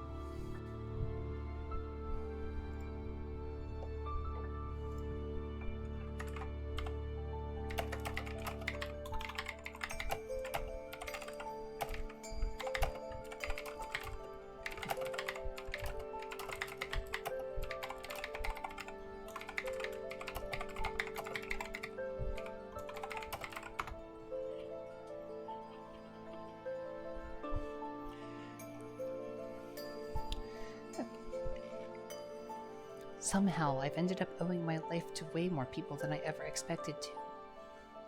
You have 3 days to keep it. That's right! You're running out of time!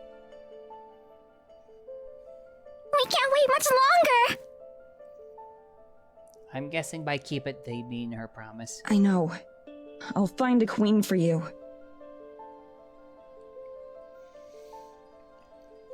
I know that it won't be as easy as I make it sound. After meeting some of the Eisenfeld locals, I don't get the impression that any of them would be interested in the offer. I feel like it's more than just being interested in the offer.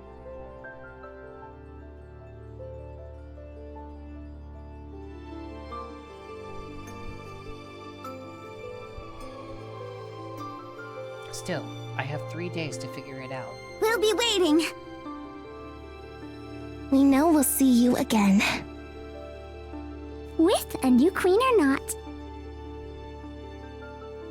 The ritual finished, the fairies quickly dispersed back into the trees.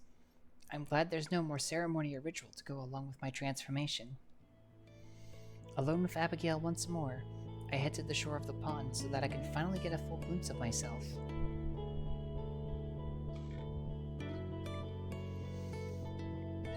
I can barely recognize my own reflection. The girl staring back at me from beneath the water looks much more suited to the position of queen than I expected.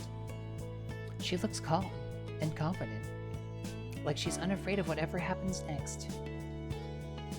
I hope I'm not just fooling myself. I turn this way and that, admiring my new outfit. Atop my head, the flower crown that the fairies gave me fits comfortably. I wonder if it's meant to tempt me into staying. Abigail moves closer, peering into the water with me. Our reflections next to each other serve as a visible reminder as to why I can't stay. As comfortable and satisfying as this newfound gift is, I have no desire to keep it at the cost of our freedom. I'll get us out of this. Are you ready to go? I am. Okay. First things first, we need to get in touch with Morgan and Tara. They probably know more about the mayor than we do. It'll also set my mind at ease a lot. There's so much that I need to say to Tara. Even if I spent all 3 of our days just talking with her, that still wouldn't be enough time. How will we do that? Going into the village would be far too dangerous. We don't have to. We just have to get to the cabin. I flex my fingers, still acutely aware of the magical tingling. And that's easy like this. Abigail runs her fingers over mine, her skin angelically soft like always. All right. I trust you. I curl my fingers, squeezing her hand again. Thank you. Speaking of which, there's something I think we should do.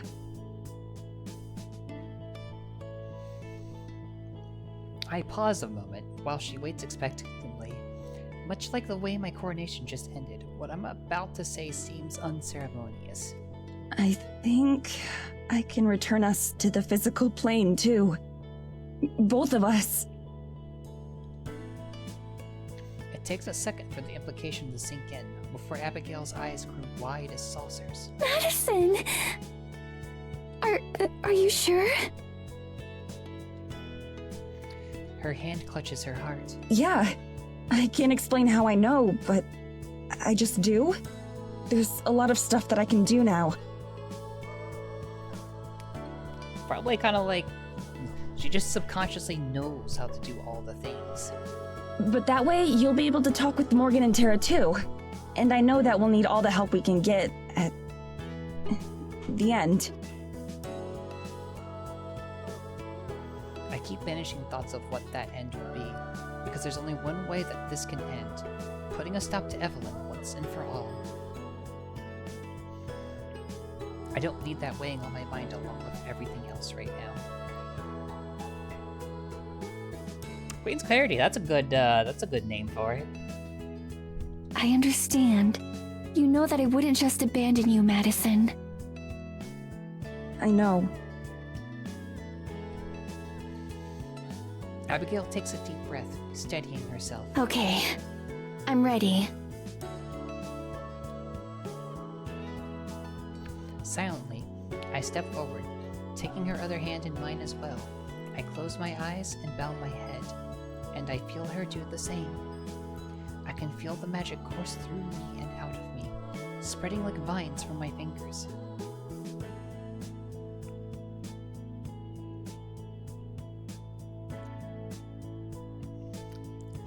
Yeah, it's probably something like just like the collective of the fairies like carry everything with them, and whoever's connected to them knows what they know.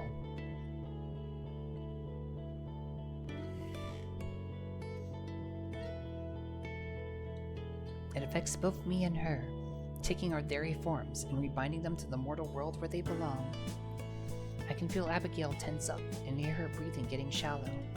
Still, I keep my eyes closed, willing the magic to continue working, and obeys my whims effortlessly. And then, after a minute that feels like an hour, the flow of magic slows and then stops. I open my eyes.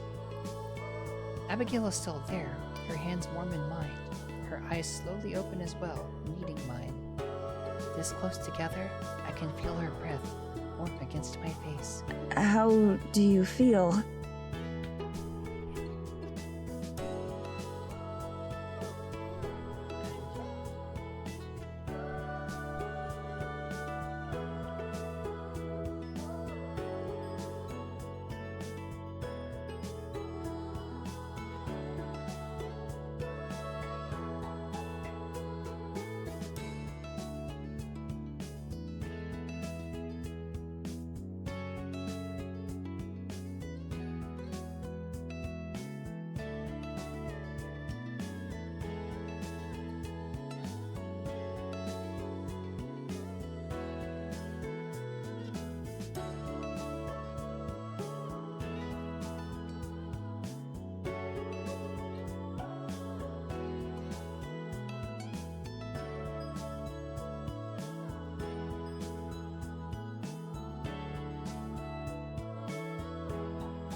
Sorry, I got silent there for a second.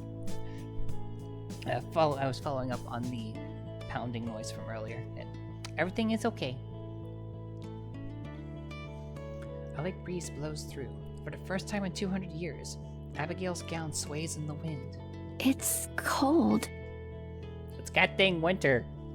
Also, welcome back to the living. She says and laughs, pressing herself even more tightly against me. Abigail shivers. Her teeth begin chattering within seconds of her transformation. Despite how poofy it is, her gown really isn't very warm at all. Fortunately, chill doesn't bother me. It wouldn't make sense for a fairy queen to be susceptible to the cold. But taking care of Abigail is a pressing matter. Let's go to the cabin. I can get us there quickly. She just nods, wrapping her arms tightly around herself. I hug her tightly as well, and access the magic once again. This time, I'll use it to transport us across the forest, to its very boundary where the cabin is, and where my powers stop being useful. Since the cabin and the village are technically outside the bounds of the forest, once I step past the trees, I'll just be a regular ghost again, at least until I go back into the forest. So I can't go too far away. If Evelyn were to find out where we are, or make some move against us, I'd be powerless to stop her. Better to not even give her that opportunity. Still, the transportation is smooth. It doesn't even feel like we move. Instead, we close our eyes in the fairy clearing, and when we open them again, the cabin is just in front of us. Seeing it again strikes a pang in my heart. It feels like forever ago. I guess technically it was a lifetime ago.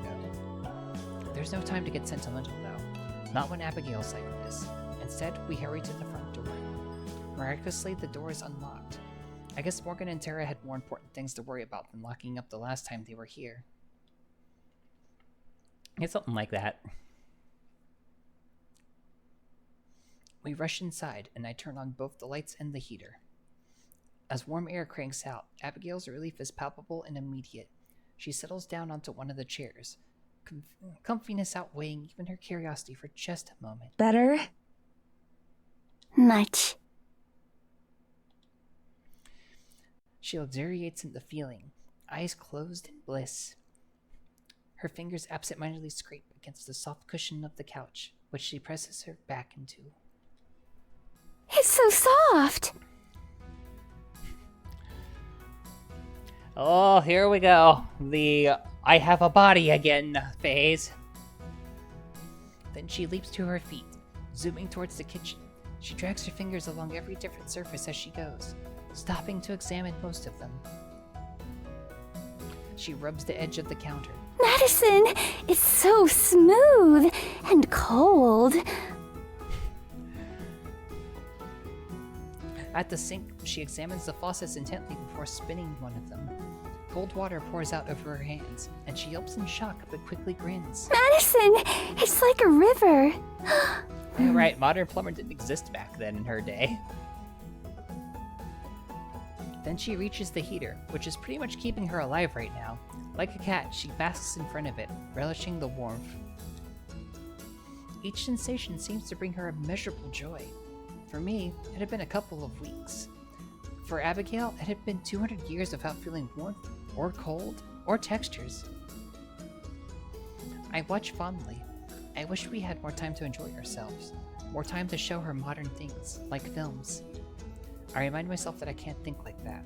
We just don't have the time, yet. We just have to get through this. Then we'll have all the time in the world. I'm going to get you some warmer clothes. I'll be right back. All right. Oh, does Abigail get a second outfit too? She's still plopped in front of the heater, closer than I would have thought is comfortable. Smiling, I head into what once had been my bedroom. It's been rearranged a bit. My suitcase has been shoved into one corner. Forgotten. My laptop sits atop my bed, although most of the video gear is missing. Tara and Morgan must have taken it with them when they left. Good thinking. I start putting up my laptop while I roll the suitcase to my bed and start sifting through my clothes.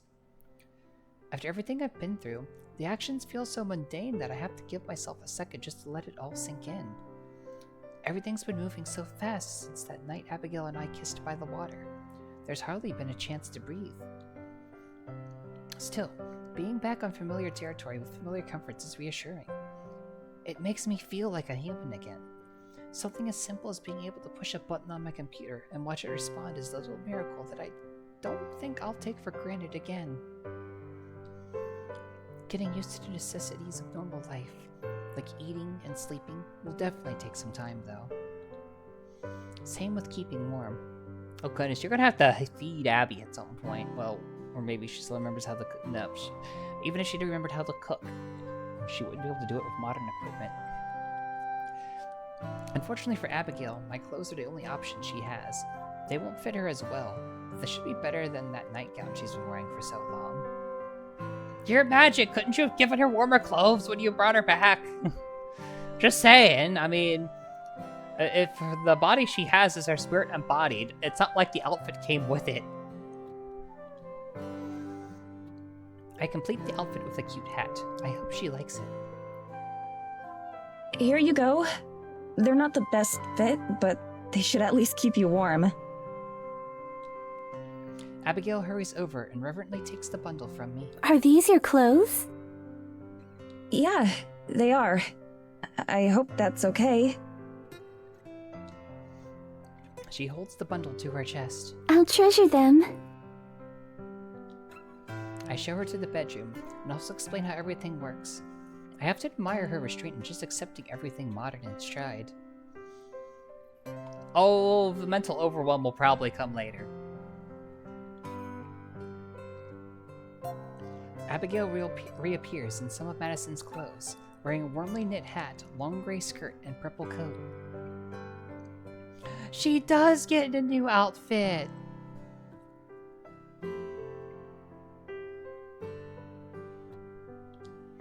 It isn't too long before she emerges once again. She holds her arms wide, the cloth hanging a little loosely from her in parts, but she's smiling. How do I look? Gorgeous. Cute. You look like a little cutie. Comfy blankie emote. No better timing for a comfy blankie emote than right now.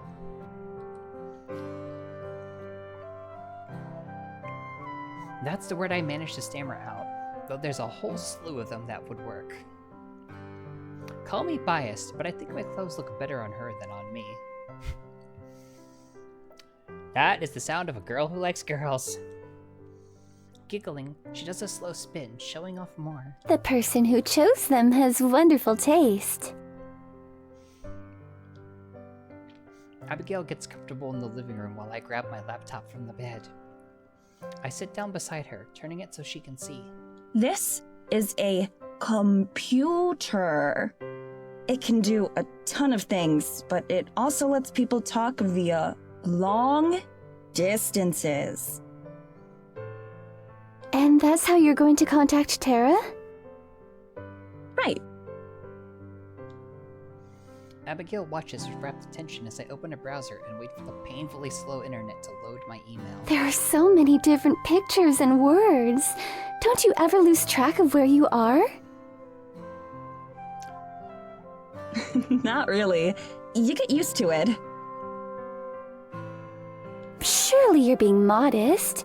I imagine very few people could operate one of these. Every single person except for, like, the elderly and babies. Boy, she's gonna have a fun time becoming acclimated to modern society. I love her. I wish. But really, most people have one of their own. Or even more than one. I've got nearly 20. They're a really common part of everyday life. I see. In that case, you'll have to teach me. No, really. It has to do with my other side venture. Definitely. For now, though, I'm going to send that message. How will it be transported? It's, Ones and zeros. Say nothing else. I try to think of how to explain this. Then I realize that I have the perfect analogy. You know how the forest is all totally connected? Like, how you can sense all the different parts of it? Abigail nods, and slowly her face gets pale. Medicine. Don't tell me that modern people are connected in the same way. They are not. I can't help it. I burst out laughing. Indignantly, she waits for me to finish. It takes me past the point of having tears in my eyes before I do. I can see that I was wrong. She pretends to pout, though I can see in her eyes that she's just playing. I'm sorry. I'm sorry. It's just that you look so horrified. She laughs too. Well, imagine how I feel. Apparently nothing is impossible anymore, so I simply have to assume the worst. Right at this point, you have managed to survive to be over 200 years old. At this point, the internet really shouldn't seem that crazy. Also magic and spirits. Compared to that, the internet's nothing. The internet's mundane. We could explain how the internet works. She snuggles against me, pressing her cheek against my shoulder to show that she's only pretending to be upset. So, go on. Do explain it then. Yeah, explain it then. It's not the people who are connected, but the machines.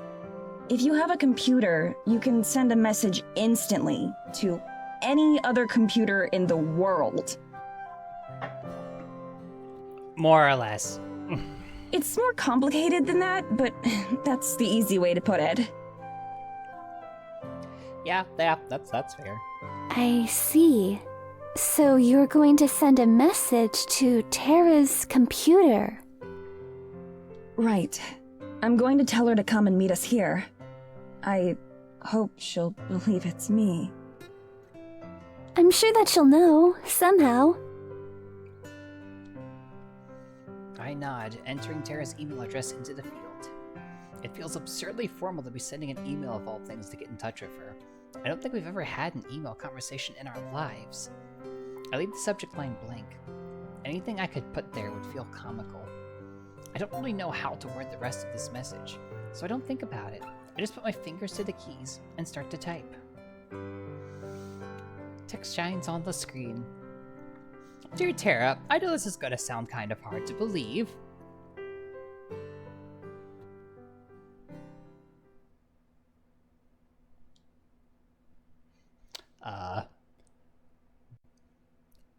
Boy howdy, that's scraping the surface.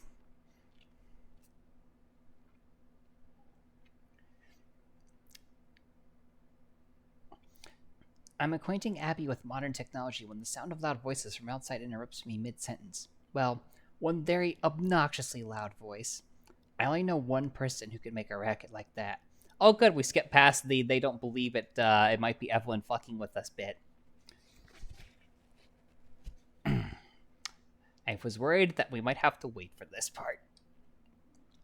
I grab Abigail's hand and lead her out into the living room just in time to hear Tara and Morgan reach the door. Babe, stop for a second. We don't know for sure this isn't a trap. Well, never mind. Still, we did get the questioning part. Yeah, but what if it's not? I can't take that chance. I'm going in. Tara, wait! The door flies open so hard it bangs against the wall. Tara freezes in the doorway, probably not expecting me to pee right there. Or maybe even hear it all.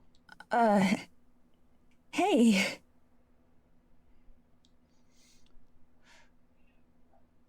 Yeah, that's about right. Everything I had rehearsed and planned to say in my head is forgotten in an instant. This reunion will be brought to you by, I don't know. I have to run ads. See you in 3 minutes. Sorry to interrupt it here. Ah, what timing? Oh, is that thunder from outside? Oh dear.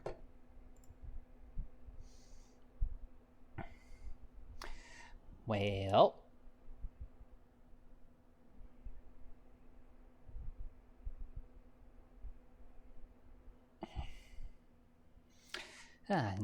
You know, for shickles, I have my stream open in an incognito window so that I'm not logged in.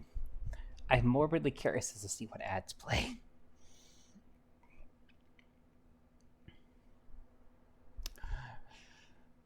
And I'm not at all surprised to see a Red Bull ad. Not even accidentally, it's kind of comical.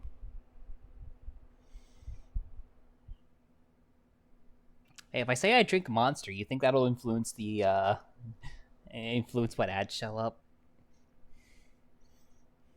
Incidentally, hey, you know how people use Red Bull to make Jaeger bombs? Doing it with Monster is better. Like, I was curious, and Monster's cheaper anyway, so I tried it. Making a Jaeger bomb with Monster is way better. I mean, I guess it helps that there's way more options with Monster than there is with Red Bull. I mean, Red Bull it's Red Bull, and I think maybe like all 2 flavors.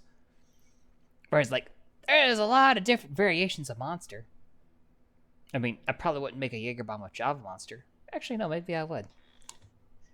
Now I want to try it. Next time I'm having a cheat day, I'm just gonna buy some like Java Monster and make a Jaeger bomb with it.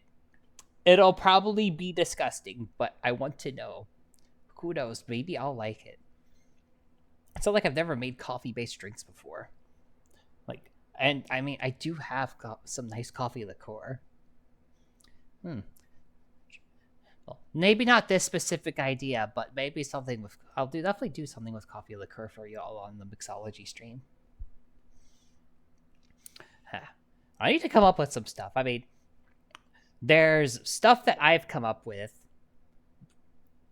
some inspirations here or there that I could definitely show you guys.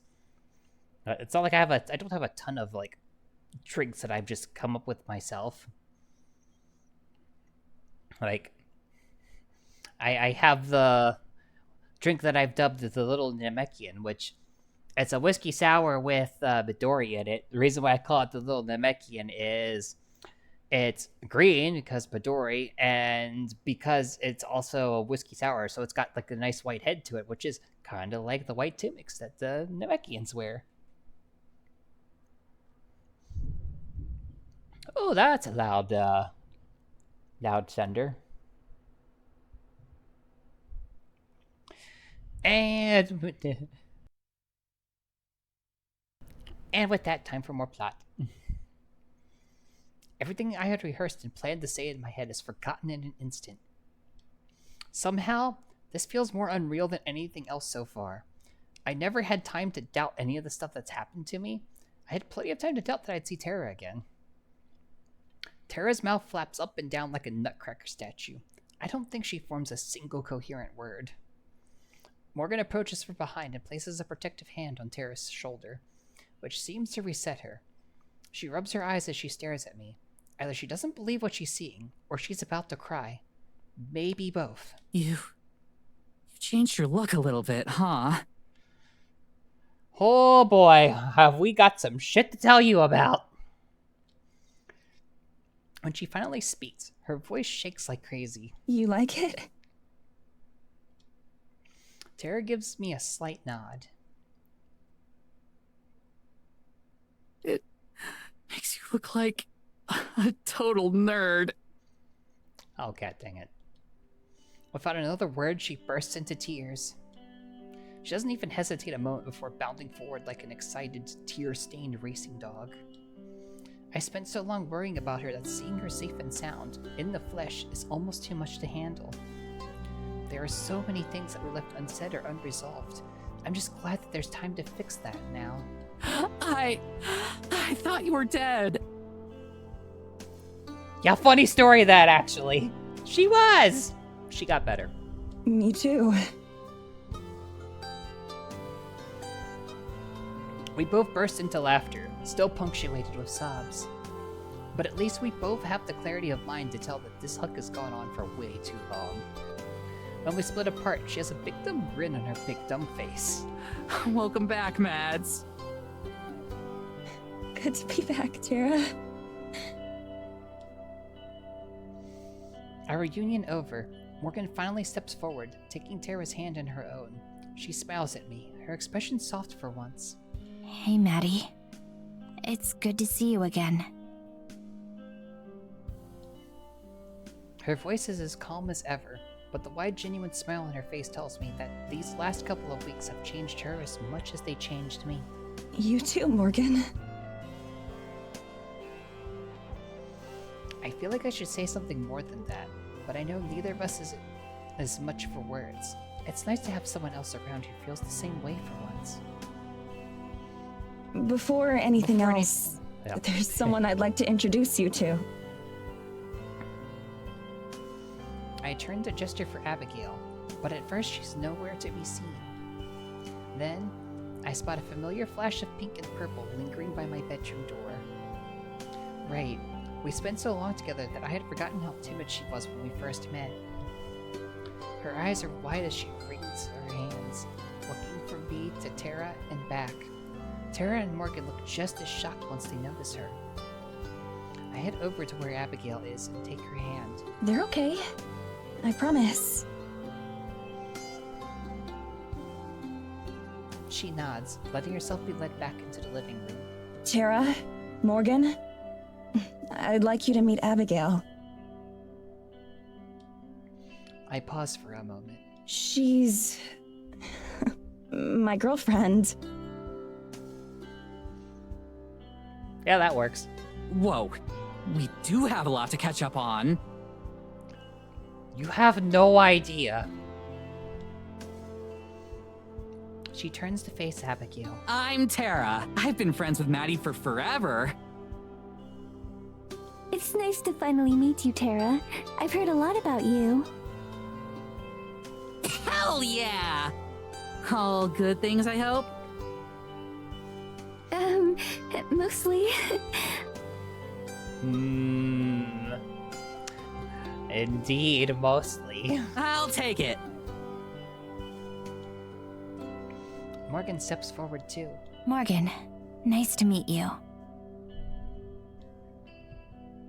Abigail nods politely. You as well. So, let's sit down. We've got a lot of catching up to do and not a whole lot of time to do it.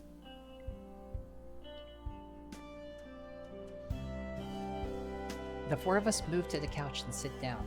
Right as we do, though, there's a loud grumble from beside me. Abigail clutches her stomach, looking absolutely mortified. Ah, someone's hungry for the first time in 2 centuries. What was that? What's happening? Dear God, she forgot how to be hungry.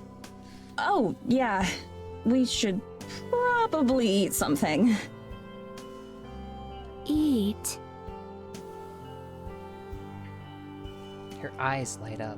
That's right! I'm hungry!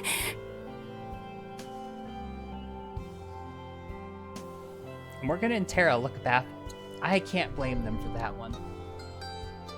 Like I said, long story. Is there anything to eat? It's been a long time since either of us have had a meal. Oh, FYI, before I keep going, there is a pretty loud thunderstorm outside right now. So if I suddenly just disappear inexplicably, that means the power went out. I mean, I hope that doesn't happen. It usually doesn't during storms here.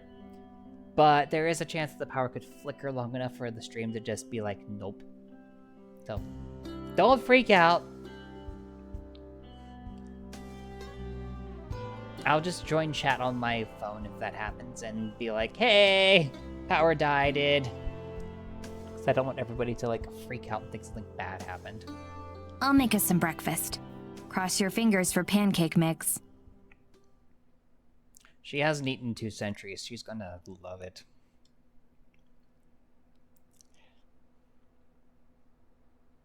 Anyway, I think that's everything. Possibly. If, whatever storm hit you would recently be hitting the area around the Washington, D.C. metro area, then yes. I could safely say that. That does not comfortably narrow down where I am. Minus the really juicy stuff, anyway. I'm okay with not hearing about that. Thanks. Yeah, Tara's the type that's like, I will tell you everything you want to know. And matter of fact, I will keep telling you stuff until you tell me to stop. Why do I know that? That me. Abigail, now finally finished with her meal, wraps her arm around mine and rests her head against me. Morgan sighs and sends Tara me a meaningful look. She rises and clears her throat. Abigail, would you mind coming with me for a minute? Morgan's voice carries a more serious tone that feels like a sudden departure from our lighthearted reminiscing. I knew it couldn't last forever, but I'm hopeful we can return to it soon. Is something wrong? The girls need to talk shop. No, not at all. But there's something we need to talk about. And besides... She looks at Tara, then over to me. Her tone might be serious, but her soft expression makes it clear she's not about to deliver any bad news. These two might need a bit of privacy. I nod at her as Abigail lets go of my arm. With a quick kiss on the cheek, she stands and walks to Morgan's side.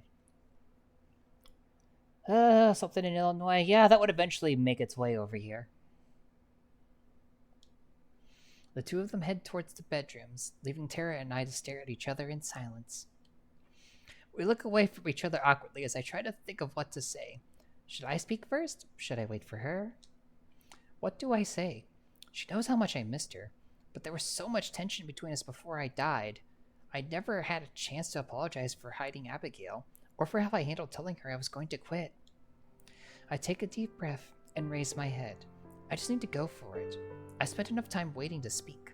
Whatever happens, happens. I'm sorry!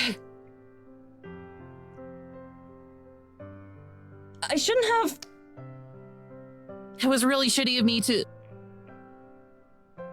I just... We both slam our mouths shut again. Tara's face reddens and she chuckles softly. Maybe we should take turns. As long as you don't mind going first.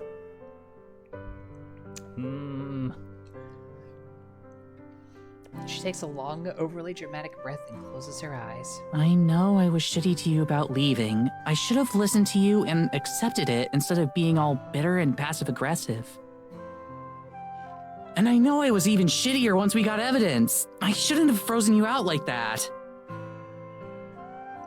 Maybe a bad choice of words there, Tara. I mean, I shouldn't have ignored you the way I did. I want you to be a part of Terranormal. I really do. Trying to exclude you was stupid and impulsive. She looks me right in the eyes, and I can tell that all her typical bravado is gone. This is pure, naked honesty. It's hard enough for me to manage something like that, much less her. She's really put her heart into this, and I'm more than grateful for that. When all of this is over, whatever you decide to do, I won't stand in your way. You know I always want you to be a part of Terranormal, but you gotta be your own person. And you're my best friend. Thinking I might have lost you forever made me realize I honestly have no idea what I'd do without you. I give you a lot of shit, but I really do love you. I'm so sorry this all happened because I was too much of a screw-up to remember that. And Tara exhales and slips back in her chair as if the act of apologizing drained all the energy in her body. She's grown so much in the short time we've been here. Then again, so have I. Oh goodness, these two. I need to make sure I show her the same sincerity in return. I'm sorry too, Tara. Even if I was mad, I shouldn't have hidden Abigail from you. It made things worse for both of us, and it drove us apart when we should have been getting closer than ever. But more than that, I shouldn't have set this whole thing into motion the way I did. The memory of our fight back home is painful, but I can't keep trying to run away. Instead of dealing with it head on, it's not fair to either of us. I should have told you I was thinking about leaving, and why I was thinking it. I should have talked things over with you, instead of dropping the bomb on you right before we left. When I thought I was going to be stuck here forever, I realized you were the person I'd miss more than anyone else. Even more than my family. I don't know what I'm going to do when we get back. I still have a lot to figure out. But I do know that whatever happens, we'll always be best friends. Yay! Hi. As she struggles to think of what to say next, I gently put my arms around her in a reassuring hug. We've said enough for now. She hugs back, squeezing a bit too hard. We stay that way until it starts to get awkward, as hugs between us tend to do. I pull away and sit back down, a bit embarrassed. So, are we good? I let out a deep breath, releasing the anxiety that had been twisting my stomach in knots. Whatever happens next, I know it'll be easier without that dragging me down. Yeah. I think we're good. Are we good enough for me to start calling you the ghost with the most? God dang it, Tara! Don't push it.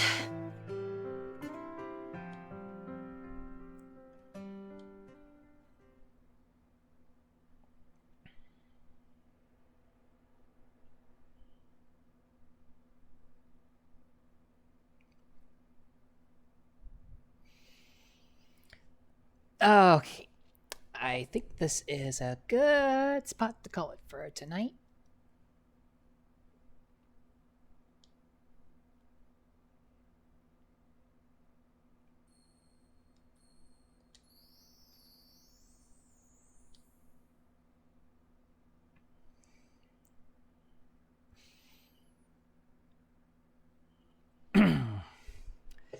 do.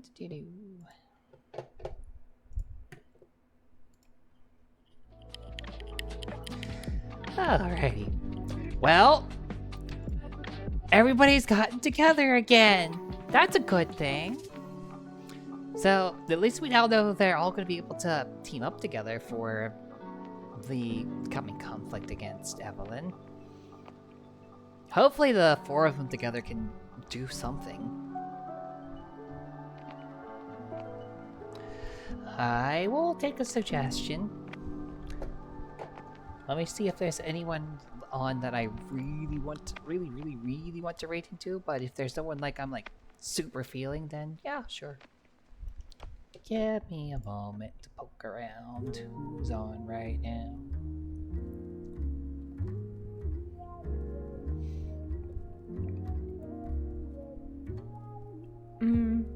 Yeah, no one that I feel super, like, particularly strong to...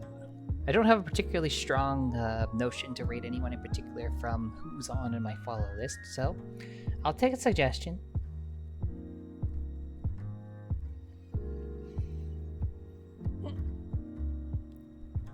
Oh, stretchy. Do.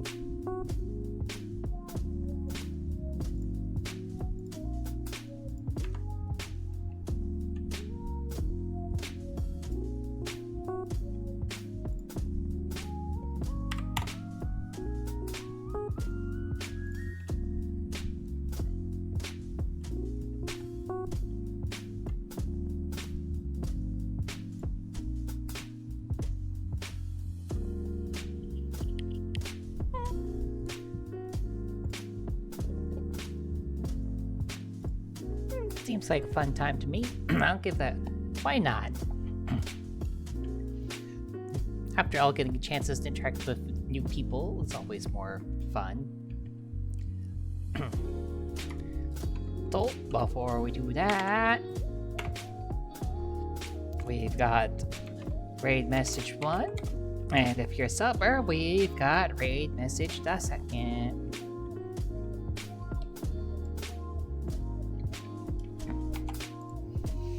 Oh, right. I'm not gonna lie, I'm surprised I had, again, I mentioned this at the start of stream, but I did get sleep, I did get food, I did take care of myself after the subathon ended this afternoon. And if I was still feeling like crap, I would not have come on tonight. That being said, though, I'm kind of surprised with myself that I managed to still have enough gas in the tank to do this, so...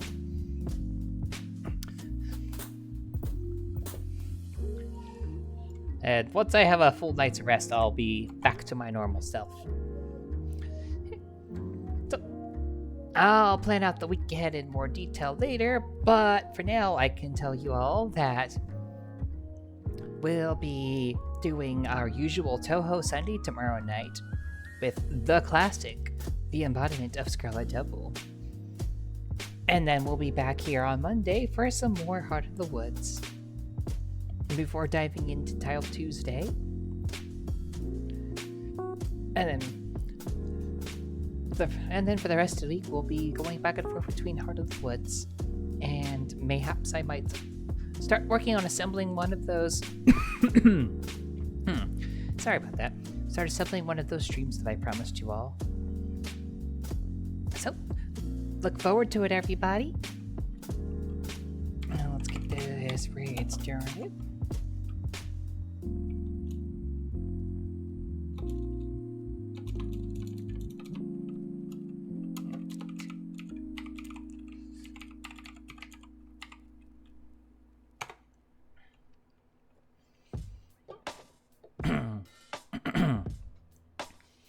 Alright, everybody.